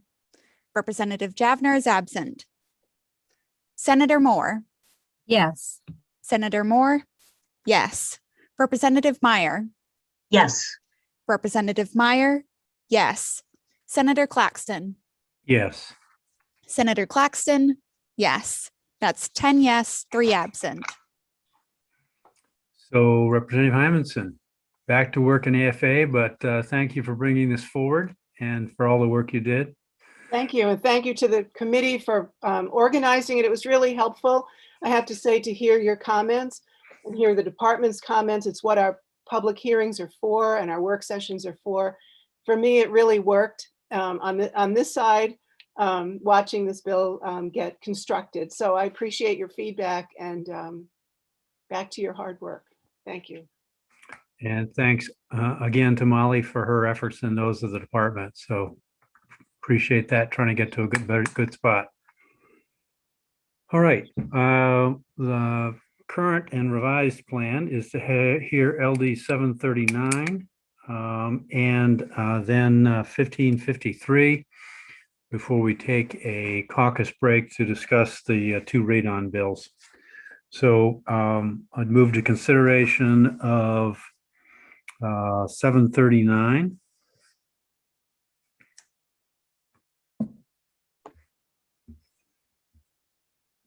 And go ahead. Oh, no, this is its first work session. So you didn't have to move anything. I was just confused. Sorry.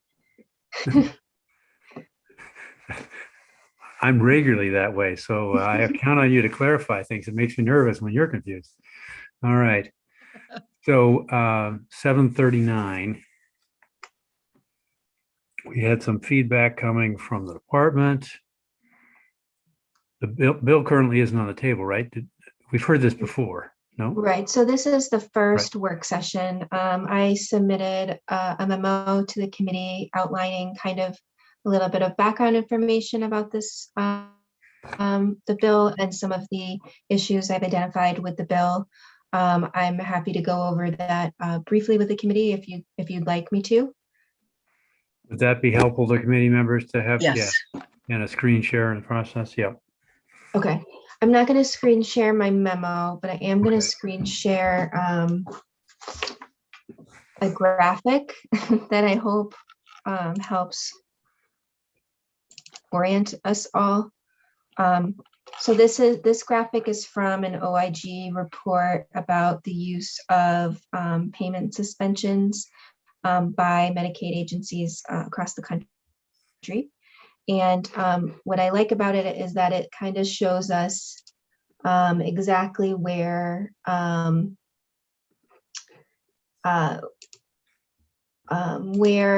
we're talking about. And so I think I can draw, if you don't mind. I think we're only talking about this part of the process. And so that's like my fancy circle. This is the state part of the process. The bill involves Maine's process relating to credible allegations of fraud by main care providers. A credible allegation of fraud is an allegation that the department has verified from any source which has one or more indicia of reliability and which allegations, facts, and evidence have been carefully reviewed by the department on a case-by-case basis.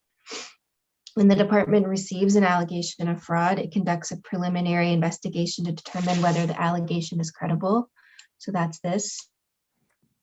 Allegations of fraud may come from any source, including but not limited to fraud hotline complaints, claims data mining, or patterns identified through provider audits, civil false claims cases, and law enforcement investigations.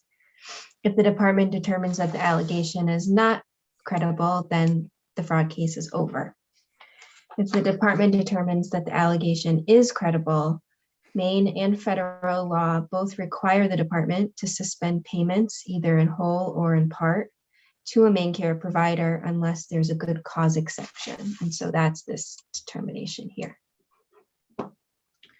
Good cause exists when, for example, law enforcement officials indicate that suspending payments might compromise an investigation, that suspending payments might jeopardize member access to services, or if suspending payments is not in the best interests of the main care program, among other reasons. Okay. Any response to that graphic? Any questions, suggestions at this point? Representative Griffin.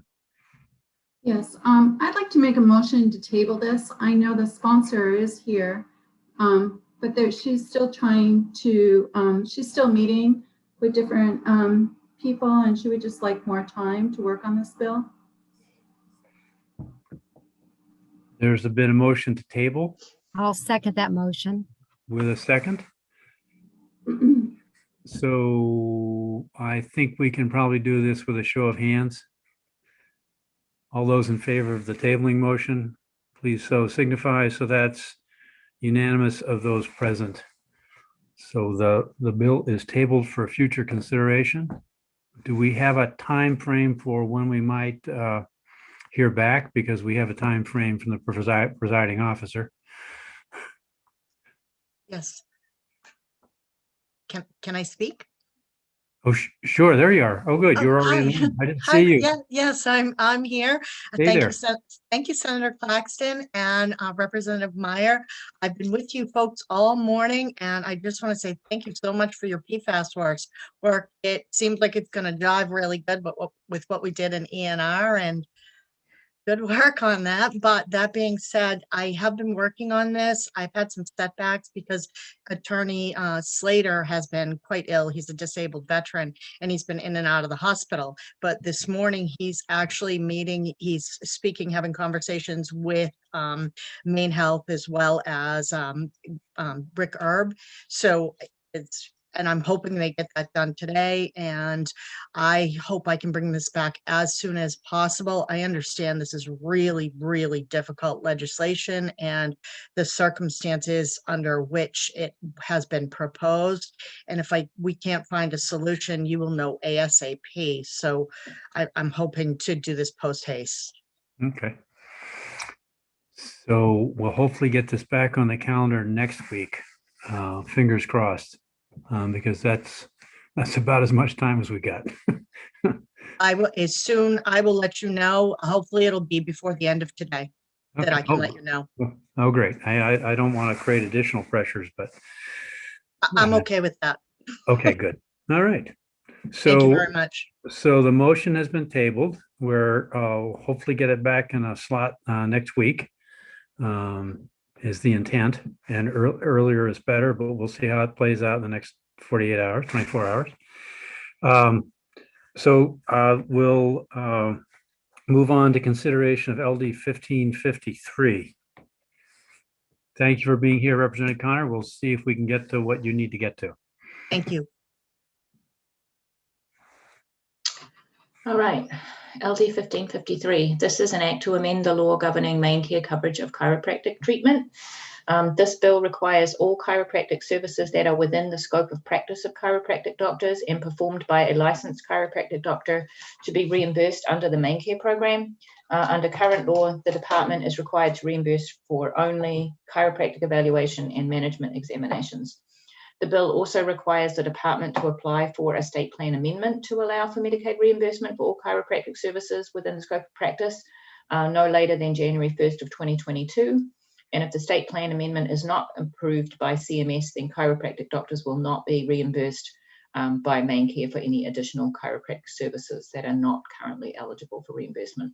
This is the same bill as the amended version of LD 154 and the 129th.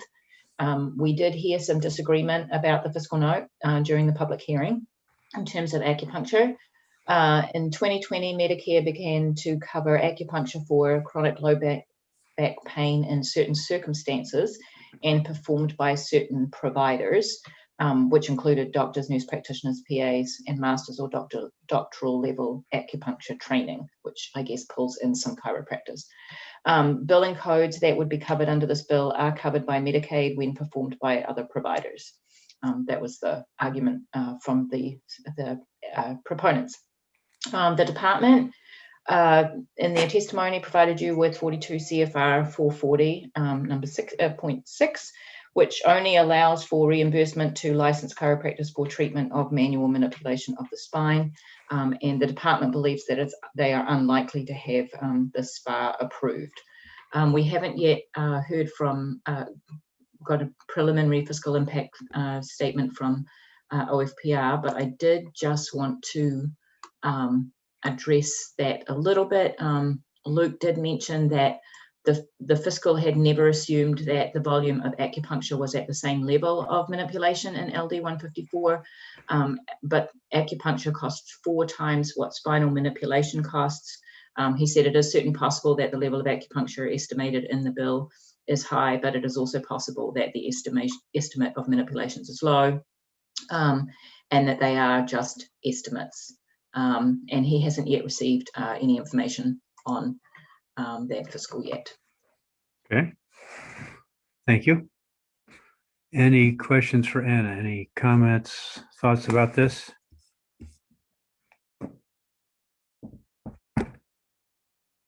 I don't see any.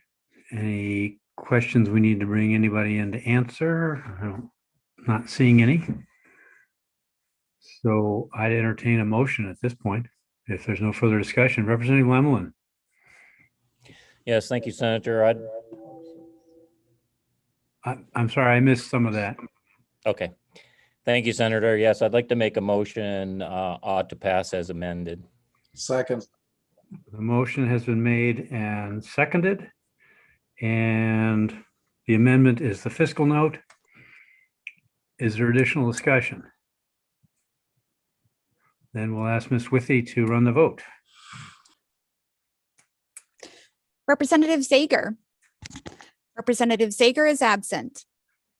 Representative Lemlin. Yes. Representative Lemlin, yes. Representative Stover. Yes. Representative Stover, yes. Senator Baldacci. Yes. Senator Baldacci, yes. Representative Perry. Representative Perry is absent. Representative Griffin. Yes. Representative Griffin, yes. Representative Connor. Yes. Representative Connor, yes. Representative Craven. Yes. Representative Craven, yes. Representative Madigan. Yes. Representative Madigan, yes. Representative Javner. Representative Javner is absent. Senator Moore. Yes. Senator Moore, yes. Representative Meyer. Yes. Representative Meyer, yes. Senator Claxton. Yes. Senator Claxton, could you please turn your video on for the vote? Yes. Senator Claxton, yes. That's 10 yes, 3 absent. Okay. So the next two bills to consider relate to radon. And at this point, we need to take a break for caucus. Let's shoot for reconvening at 11:30 and hope to make our work in caucus succinct and back by that time. So if you'll excuse us all till 11:30, we'll see you later.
Okay, it looks like we're back with enough folks, and I'll start by apologizing that the caucus process took a little longer than I had anticipated.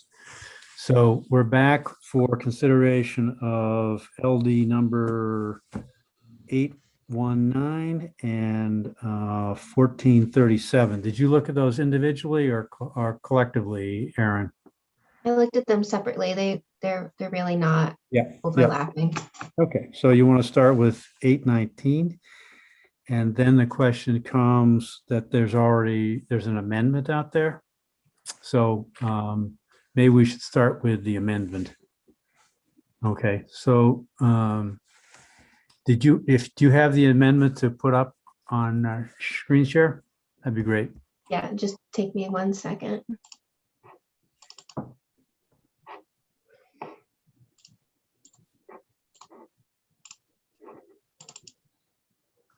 There you go. Very good.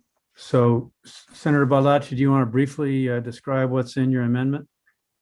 Yes, thank you, Mr. Chairman. I would just indicate that what I tried to do after doing some more research, both with what other states are doing and with the federal government and what Maine has done or has not done in the past, come up with some sort of system that might, gradually over time, within a reasonable amount of time, reach, widespread acceptance instead of forcing something all at once. And the state of Minnesota has a couple of gold standard radon designation programs it's part of a voluntary program to recognize property owners who are complying with US EPA standards and to also help with the cost of radon testing and mitigation. There's some indication that the ARP funds, that there's going to be money for environmental cleanup issues, for public health issues like this. And the mitigation expenses, first, the radon testing itself is relatively low cost, but as part of this voluntary program, the cost of the radon testing and some portion of the mitigation expenses, I think that we could start working on a voluntary thing and set out mandatory limits further out.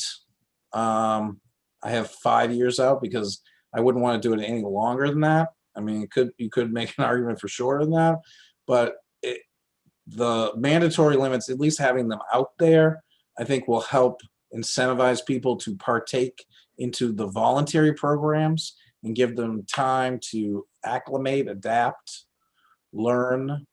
Okay, will help promote the whole acceptance thing so that when the mandatory requirements come in, that they'll be largely already accepted.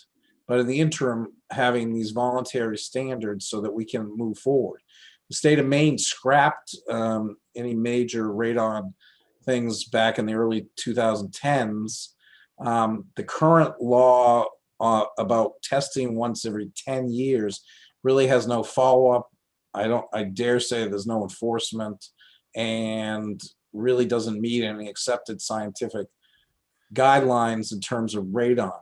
It's already accepted that in terms of state and federal codes or whatever, however you want to term it, that the testing is going to be done on the first level or the basement level, because that's how you develop, that's how you determine the radon. You don't do it from the third floor down. I know that was brought up before. So what I'm trying to do is set up a vigorous voluntary system that would include rewards, and that would include like a partnership and move us forward significantly forward from where we are, which is really having nothing of significance in place at all to address this issue, which is the second leading cause of lung cancer in the state of Maine, which Maine has a very high, we're like in the top 2 or 3 states in terms of per capita people diagnosed each year with lung cancer. So let's look at the bill paragraph by paragraph. And in number 1, which is on the screen now, we've decided that that's not necessary because we've sorted out that that's already in statute. Well, I just, it may need to be clarified because I understand there are building codes, but I wasn't aware that they were required in the state of Maine. But I guess if we can get, we might need to get more information. So we on need that some issue. clarification about paragraph 1. Paragraph 2 is the 5-year line in the sand and mandates every 2-year testing. Right. And then 3 requires staff to look at state-owned facilities. That particular paragraph as well can be because I was just in state and local government, and there's a similar bill that Representative Harnett is working on that's going to be in state and local government to do a similar thing. So I don't need, that doesn't need to be replicated here. Okay, so 4 is the first of the voluntary gold standard designations.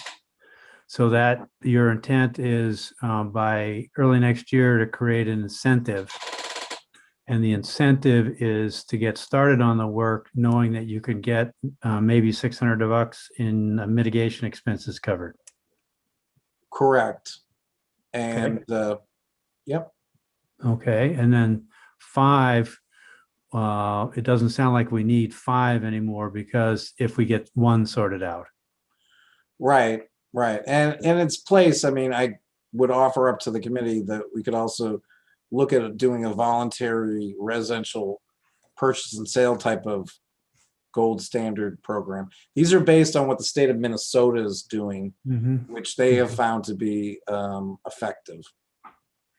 And in 6, you've included funding for testing and mitigation, as well as 2 FTEs. Correct, because I think that that in order for the department to do this, that they're going to need some additional staffing and funding, particularly working with landlords across the state in terms of the voluntary designation program. Okay. And in 7,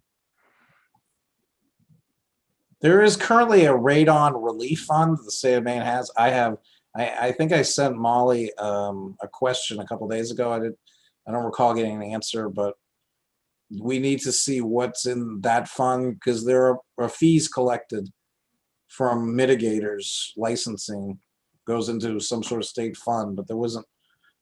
All I know is that it exists. I don't have a number as to what any amounts that are already available. okay. And then number 8 is to create an ongoing working group that includes landlords, tenants, real estate agents, vendors, public health people to help in an advisory or consultative role as this is developed and implemented. So I'm trying to work something where it can have wider acceptance, be voluntary, be encouraging, and be helpful, and set off the mandatory deadlines for a while. Like I said, I wouldn't go beyond 5 years because I don't think it's would be reasonable. But I think we need to have something there to help incentivize people doing the voluntary. So the next question, it seems to me, is do we have enough comfort with the outline of the or this draft of the amendment with some changes to continue to work it, or do we have other thoughts? Representative Meyer. Thank you, Mr. Chair. My concern would be that we are looking at a fundamentally different bill here. and not necessarily the bill that was given a public hearing.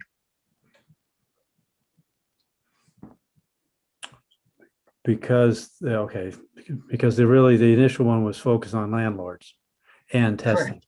Yeah. Correct. Well, I mean, this one is focused on landlords and testing. It's just a different structure. So if the committee feels it needs some more time to circulate and get people's feedback, I'm fine with that. I'm fine with whatever the committee wants to do, but it's fundamentally addressing the same issue. Representative Connor? Thank you, Mr. Chair. Senator Baldacci, I just had a couple of quick questions on 1 and 6. So as I know that the chair was talking about, cleaning up the language on those two or trying to figure them out. It's my understanding not every house that's built is going to need radon mediation. Is that correct? Oh yeah, yeah. So I mean, in these paragraphs, it's almost sounding like we're having to put into statute that all houses will be built and comply with radon resistant active mitigation systems. But I mean, we shouldn't be doing that until they're actually tested and found to have radon, correct? No, because there are easy passive and active systems that builders can put in, and I think the only reason that we may not include that in the bill is we need to determine whether or not because the general building codes require them at this point in time. I'm just not sure whether they are mandatory or not in the state of Maine. But there is a model code that's both with the Association of General Contractors nationally, as well as the General BOCA code that include language about requiring, because what it basically is not assuming it will be contaminated, but there is ways to create there are radon resistant construction codes, which can be done so that the building is unlikely to ever have to be mitigated ever. Right. So, And my opinion of that is we're just adding an additional cost to a building that may not even need it if it's, you know what I mean? It's hard to test for radon in a building that's not built yet. And if you're in an area that is not, conducive to radon, why require the added expense and I get it that mitigation systems for radon are not necessarily that expensive when they're first put in. The remodel, mitigation is much more expensive, but that was just my concern that we're no, it's it to go in there. very legitimate concern. Thank you. And I understand. Representative Meyer. Thank you, Mr. Chair. I would move to table this bill. Motion's been made to table. Is there a second? Second. Okay, so moved and seconded. I think we can do this with a show of hands. All those in favor of tabling? All right, so we'll see what Senator Baldacci can come up with, some additional conversations, focusing on the particular initial concern was around landlords, and then you have to figure out whether you want to make it broader or not. Okay. All right, so we'll look to get that on the calendar. The next item is LD 1437.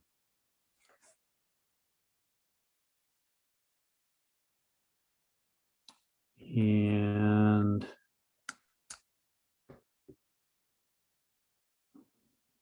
where did she go? Me? There you are. I haven't moved. My eyes are glad. Well, you have on my screen multiple times. Been in the same chair all Okay, well, that morning, doesn't like help you me. all. I recognize the window, but all right. So thank do you you. want me to share my bill analysis? If you would.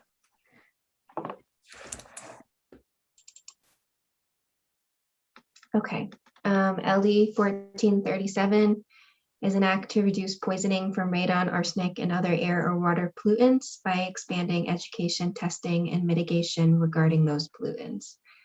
The bill does a number of things. Section 1 of the bill requires the department to annually provide educational material about poisoning from radon, arsenic, uranium, and other air or water pollutants to state employees via an electronic communication. Sections 2, 3, and 4 authorize the Housing Opportunities for Maine program funds under the Maine State Housing Authority to be used to pay for the cost of testing for and mitigation of mold, radon, arsenic, uranium, and other air or water pollutants. Sections 5, 6, and 7 authorize the Maine Energy Housing and Economic Recovery Program funds under Maine State Housing Authority to be used to pay for the cost of testing for and mitigation of mold, radon, arsenic, uranium, and other air or water pollutants. Section 8 requires the Real Estate Commission to include in the core educational requirements a program or course related to radon, arsenic, uranium, and other pollutants. Section 9 requires that any residential real property be tested for the presence of radon, arsenic, and uranium before it can be conveyed. And sections 10, 11, 12, and 13 provide that the RGGI Fund, the Heating, Fuel Efficiency and Weatherization Fund, the Electric Efficiency and Conservation Programs, Natural Gas Conservation Programs under the Efficiency Maine Trust provide customer education on the risk of radon exposure related to weatherization, and to provide incentives to pay for testing and mitigation of mold, radon, and other air pollutants that might be exacerbated by the weatherization work.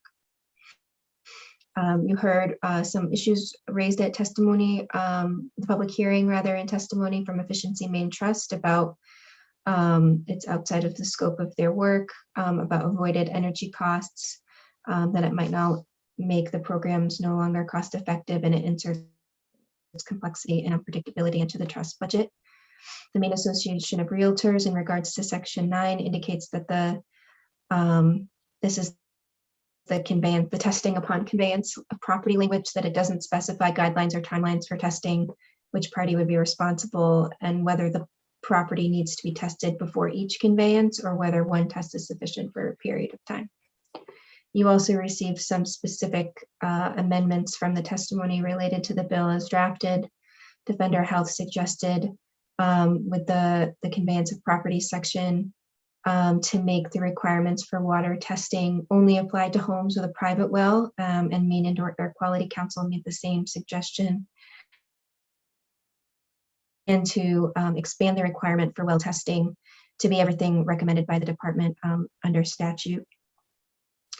And Maine Indoor Air Quality Council suggested adding a provision that requires the results of the test to be disclosed to potential buyers, and adding those disclosure requirements to real property transactions and contaminant testing and mitigation information. The fiscal impact hasn't yet been determined. All righty. Thank you. So we have somebody from the department who might help us with some of these questions, Mr. Highland, as well as Ms. Bogart.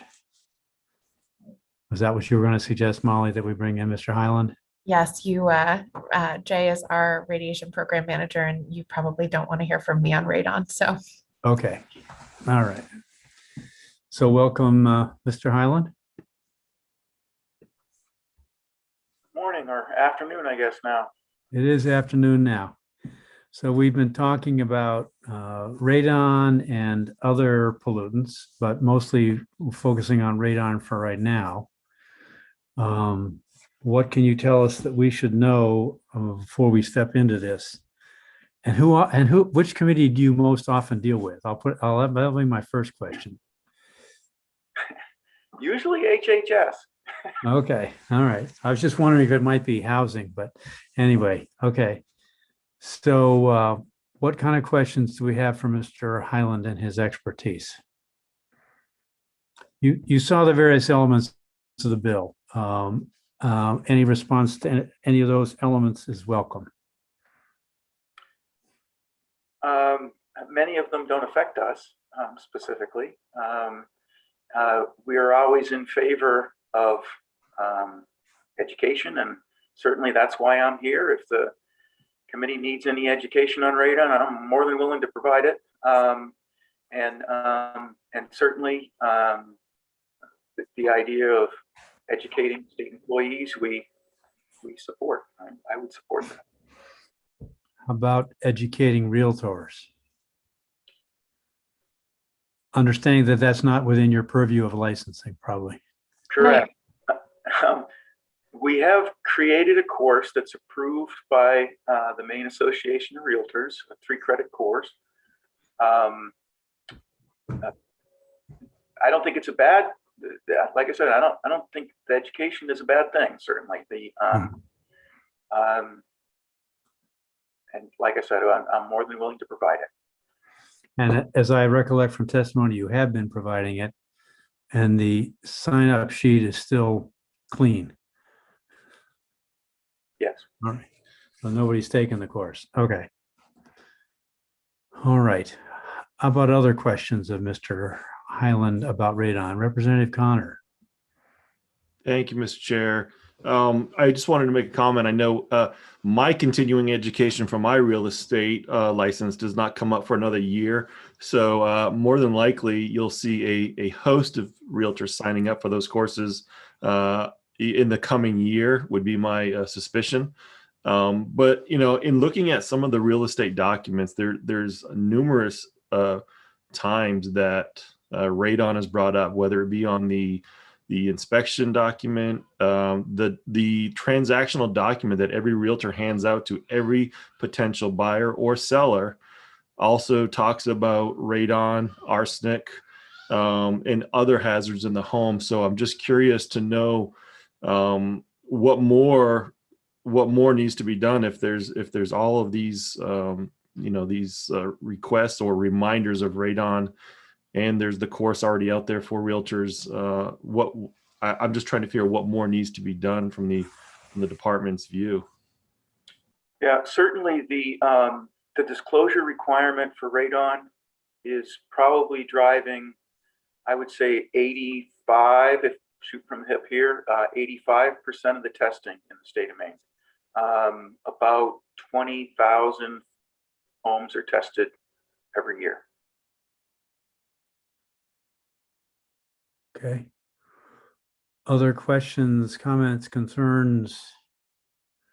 And what we heard in testimony to address Representative Connor's question was the issue of whether we become a buyer beware, whether we stay a buyer beware, or whether we do something more proactive to inform buyers such that testing has been done. Because as I remember the disclosure form, it's been a while, it says that one of the options is not known. Am I right about that, Representative Connor?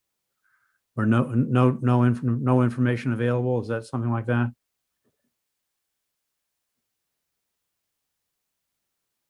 Is your mic on? Sorry, I moved my screen around off of my teleprompter down here to answer a question, and I couldn't find the button. I apologize. That's okay. But yes, you are correct. There is the unknown. If the buyer, if the seller doesn't know, then they don't know. You can't hold them liable for something they don't know about. Right. So there's a fair amount of liability consideration here. Do we put it on the homeowner? Do we put it on the realtor? Do we put it on the house seller? Those are questions that we haven't resolved yet.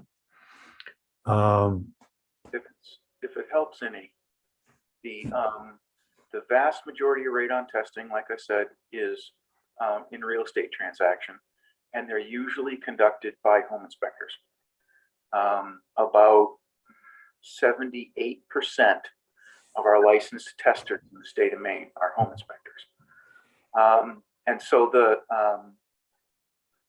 part of the difficulty that I see in putting the onus on the seller is that the buyer may not use the house in the same way that the seller uses the house. And so here's the education part. The radon enters your home because of pressure differentials. Radon comes out of the ground all the time. There's radon in outdoor air. But it only collects in your home because of pressure differentials. We spend so much time sealing up everything above the ground, we don't think about the air holes, if you will, in the house below the ground. Cracks in the basement, pipe penetrations, floor drains, And so in all of these instances, we see the highest radon levels in homes in the wintertime, almost exclusively. And the reason is the biggest driver of that is hot air rises. And so when we heat our homes, the hot air all wants to go to the second floor or wherever. And so the basement is always at a negative pressure in relatively to outdoor air and to the ground. And so it literally, your house sucks the radon right out of the ground as makeup air for the furnace and for the fact that hot air rises. So those are the driving forces that elevate radon levels. And one of the requirements in real estate testing is that you test the lowest livable level. The reason for that is that the person who buys the house may decide to put in a family room in the basement, or a workshop, or whatever, an office. But the people who live there today may spend all of their time on the first floor. And so if the seller were to test the house on the first floor, it might not even be useful to the buyer.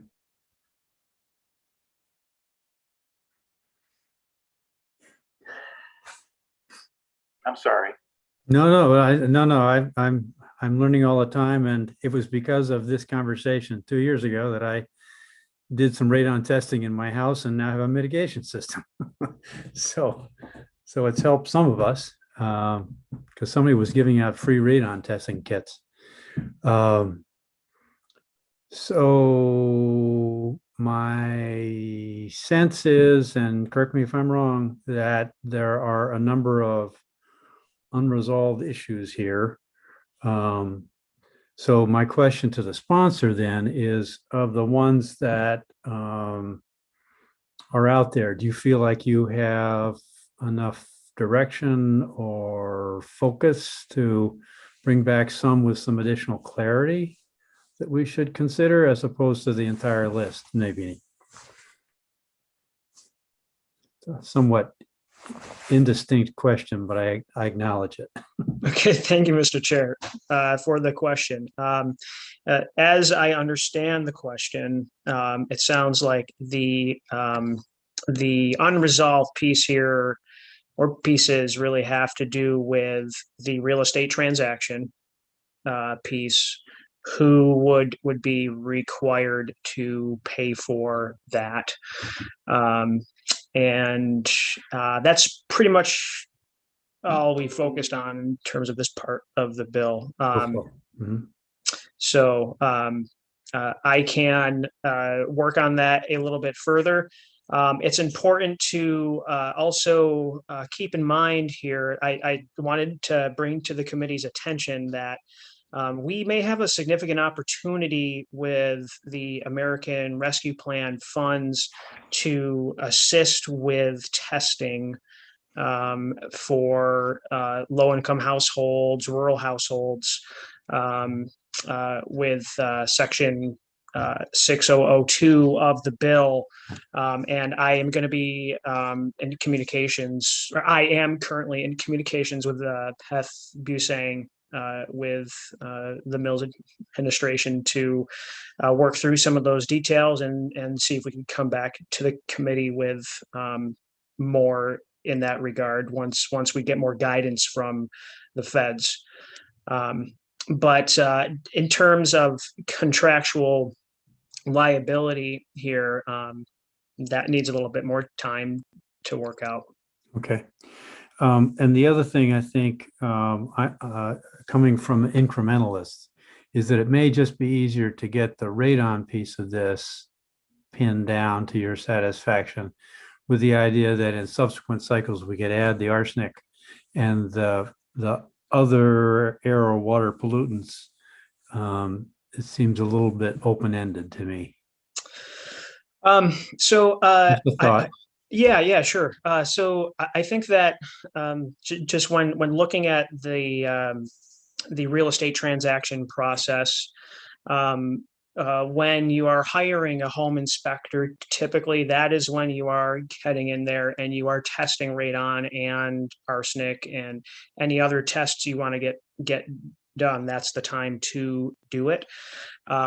In terms of testing costs to whether it be the seller or the buyer, we're talking about in the $150 range for each individual test. And if the committee has questions about testing or testing capacity, there is at least one person in the attendee room that can answer questions about that specifically. But I personally see our housing market right now is in a place where home inspections are being waived more and more because the demand for housing is so high. I'm seeing it in South Portland here that sellers are refusing to deal with anybody who wants a home inspection. And as somebody who offers home inspections as a part of their business, I have seen less and less of that happening now in this current housing market. So more of my work is with weatherization and efficiency mains. So the urgency, I think, is greater than ever. So. And one last point, and then I'll go to Representative Connor. I hear a significant ask for some education to homeowner and realtor about what some of the issues are, because if you buy a house and tighten it up, you're increasing your risk of radon exposure if mitigation isn't in place. And it sounds like the ask is to test water and air for each transaction. Yes, and actually the proposed amendment from both Defend Our Health and the Maine Indoor Air Quality Council is a good suggestion on private wells for water testing specifically, because with municipal water supply, that's already tested. That's already done. That's Yeah, already done. so Okay. that is a completely logical amendment there. So okay, so I'm sorry, you've been patient, Representative Connor. You're on. Thank you, Mr. Chair. No problems at all. I'm fascinated by all this conversation. I was just curious, Representative Kessler, with the thought process or the methodology behind part one of the summary, that DHHS will annually provide educational information about all of these poisons to state employees. I was just curious as to why it stopped, or why state employees were chosen. Just out of curiosity, if you could explain that. yes, thank you for the question, Representative Connor. And I love the outfit and light combination. It really works well. And so this was input in there on suggestion from the state radon coordinator, who had felt that where we have state employees who are working with people all the time, and who are on the ground with them, if they are able to be more knowledgeable about identifying these hazards in the home, that it wouldn't hurt. He had thought about requiring it as a training that all of those employees receive, and especially the HHS or the THHS employees. But I had thought, we all receive emails all the time from the state with information. Some just archive it quickly, some do read it, but it's a very easy no fiscal note lift for just clicking send on some information, and if you can at least save one life that way, that's worth it. So thank you, I appreciate it. Like I said, I was just curious to know. That's all I have, Mr. Chair. And one last question for Mr. Highland. Do you have a sense of what percentage of home sales in the last 3 months have included inspection? I don't. Okay, yeah, you wouldn't know about the absence of the Right. inspection, right? Okay, all right. Yes, Representative Kessler. Mr. Chair, yes, I believe that question could potentially be answered by one of the attendees in the audience. It's representatives from Northeast Laboratory Services. They're standing by if you want to ask them any questions. Okay, so it sounds to me that you've started with some conversations with the governor's office through BOSANG. Yes, and that there's some still, the conversations are ongoing. Yes. So would you be comfortable having the consideration tabled at this point, given time for additional work? Sure, we can make it stronger. Yeah. Okay. I'll move So the table. there's a motion to table Second. and a second. I think we can do this with a show of hands. Thank you, Representative. Those of you who are in favor of tabling this motion for future reconsideration, unanimous of those present. So I think that helps shape a little bit the conversation and the work to be done. So thank you for that. I'm certainly reminded all the time about radon and the need to recognize it. Probably not so much about arsenic, but I'm going to go check my water report and see if that was tested too. I think it was, but I'll be making sure. Okay. So that'll conclude the work session consideration of LD 1437. That's now been tabled. And I think that concludes the work for the committee, with the chairs and leads being invited to stay later. Oh, except after we get done some amendment review.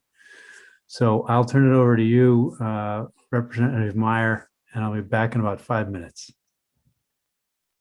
Thank you, Mr. Chair. I just wanted to make, our work is through today, correct, Aaron? We have some We have reviews. amendment review. Okay, go ahead. Sorry about that. It can wait if there's No, something you no. wanted to I'll wait discuss. until you're through. Okay. All right.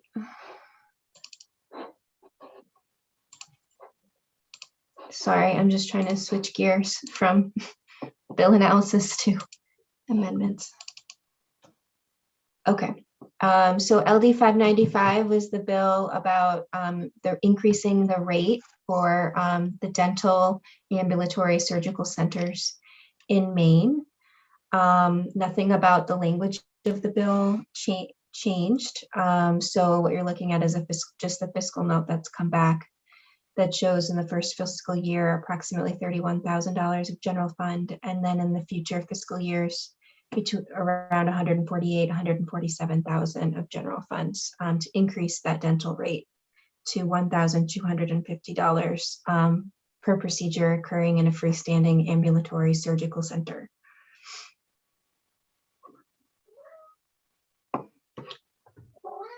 So if that's good, I'll move on to the next one. Yeah, any questions, concerns, issues from the committee?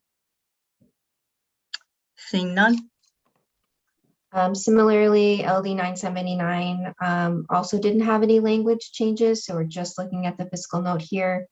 LD 979 was about expanding school-based health centers. You had the requested ask in the form of the appropriation and allocation section on the bill, but this is confirming that in the fiscal note. So this amount shouldn't be a surprise because that piece was in the bill. Seeing no hands up.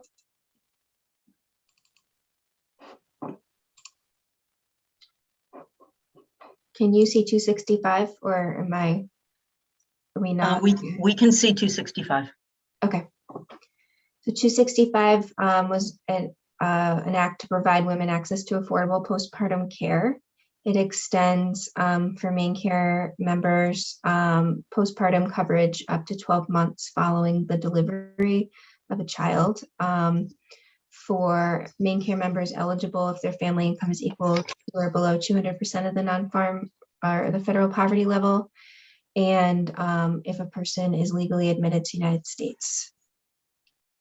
It directs the department to submit requests for any state plan amendments by January 1, 2022. That tracks with the federal law on this topic that you discussed. It also has a 5-year sunset, so you can see that with the language both in section 1 and section 3 that start beginning January 1, 2022 and until December 31, 2026. So that's a 5-year period of rate increases, and you've accordingly asked for a report back in section 5 here annually beginning in February 1, 2023, which would be about a year after the program's implemented, until 2026, which is the final year that the program or the rate increase would be in effect, and that you'd be authorized to report out legislation regarding each report. Questions, concerns, issues from the committee? Seeing none, Erin? Okay. So this is the majority report on LD 372, which is about expanding access to CHIP. The only change that the majority of the committee had was to change the language about expanding non-citizen coverage. So healthcare coverage under CHIP would be available to a person who is under 21 years of age, who is not a citizen but is legally admitted, who is not eligible for Medicaid, and whose family income is below the maximum eligibility level, which this bill had increased that to 300% of the federal poverty level, and who meets the other requirements of the CHIP program. And then we have the minority report, which looks confusing because it's really hard to kind of walk you through what the language is on the floor when we don't have a markup. And I'm sorry, I didn't get that for you. But in general, what it does is it keeps the federal poverty level limit at 200%. You can see that here at line 16. It takes out the increase that was proposed by the bill to keep the existing law at 200%. It removes the section on non-citizen coverage. It also removes the section on covering 19 and 20-year-olds, excuse me. It also strikes out the cross references that refer to sections 2A and 2B, which are about non-citizens and 19 and 20-year-olds, to make sure that there aren't any like random references that don't exist in the bill. And then it removes the language about applying for using the funds for outreach activities. And that was, so it's identical to the amendment that came out of committee last year. And except we caught a few of those cross references this year that we neglected to take out the last time, because it's easier to look at something when you have fresh eyes. So you do have fiscal notes. I'm sorry, I forgot to talk about those. On the majority report here, it shows about 5.4 million in the first fiscal year of general fund, increasing to about 10.6 in future years. Because of the adjustment of the eligibility requirements, the note says, the elimination of premiums, and for the outreach activities. On the minority report, oh, I also forgot that in the minority report, it removes any reference to the asset limits because that's not currently a requirement in the rules. So that's what one of these other lines does. And the fiscal note for the minority report is about 120,000 of general fund in the first fiscal year and about 207,000 of general fund in future fiscal years, both for elimination of premiums and required technology changes. And then we have Anna's bills. So 1069 is an act to provide program solvency, clarity, consistency, and flexibility in routine public health licensing activities. Do you know the language? Oh, I didn't know you're there. Anna can do this then. Sorry. No, I actually forgot. And then suddenly I saw you doing amendment review and I'm like, oh gosh, that's right. You might as well leave that up though, Erin. Yeah, I'll pass it over to you. Go for it. So this is the technical licensing bill. This is the unanimous report. And this is actually a fiscal note that you already had at the work session. So this is no surprise to you at all. And this is just allowing for the department to have a $40,000 allocation if they increase the fees from 60 to 100. If you can remember back to there's the inconsistency in the current law of $60 in some places and 100 in others. This would actually require rulemaking on the department's part. So this allows for that allocation if they were to do that. Do you have the other one handy, Erin, so that I have it handy if you don't. There you go, I think. Thank you. So this is the V9 bill. This is the one that would increase the age from 22 to, I can do this. Sorry. 22. Yes, from 19 to 20, from 20 to 22, and 21 to 23. So this is general fund. If you remember back to the work session, there is some federal funding that goes at least until October, I believe. But this is general fund right now. So you can see there that it would be $351,000 in general fund in the first year, and then the full cost after that is $468,379 in each year of general fund plus some matching federal money.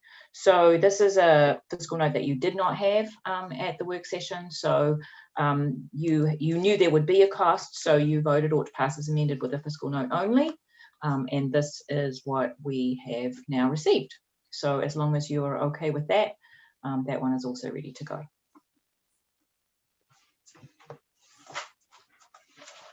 Thanks, Erin. Yeah, your camera's not on. You're like a mystery person. Oh, I forgot. Sorry. Hi. Anything else to do in terms of reviews? Nope. No. Okay, so there has been a request to have the chairs, leads, and analysts meet afterwards, but before that, Representative Meyer? Yes, thank you, Mr. Chair. I just wanted to make a quick statement on mic here before the committee. Our week began with a briefing by CDC Director Nirav Shah, to whom I and hundreds of thousands of Mainers are grateful for his leadership, expertise, his candor, and his obvious dedication to communicating the often grim truth in ways Mainers have come to trust and respect over the course of what's been among the most difficult days in our lives. Yesterday, the reputation of the women and men of Maine CDC was impugned. And I want to take a moment to apologize on behalf of what I believe is the majority of our committee members sitting here around our virtual horseshoe, and let the hardworking Mainers who report for work every day at Maine CDC know we are grateful for your service. I know that you have been with us every step of the way through this crisis, and that the work you've done and continue to do has been the light at the end of the tunnel we are beginning to make our way through. And our thanks to each and every one of you. So thank you for indulging me. Very good. There being no other business to come before us, I'll entertain a motion to adjourn to Monday, and I haven't yet looked at the calendar to know exactly when that is. 9 Probably a.m. 9 a.m. Thank you. Representative Stover. I have some votes to record if someone wants to stay. So I, for these. Senator Moore and Representative Griffin, can you go over to the other link for chairs, leads, and analyst meeting? I don't expect that to be too long, right, Aaron? As long as this link is active with Carrie and Representative Stover, we can't use that other link. Oh, so we need to finish up. So the rest of the committee Do it can, electronically. okay. All right, so she's all set. Thanks. So that allows everybody to leave except for those who have been invited to stay. So have a good weekend, people. We'll just stay here. Well, we're on YouTube, so we might want to go to a different link. We'll use the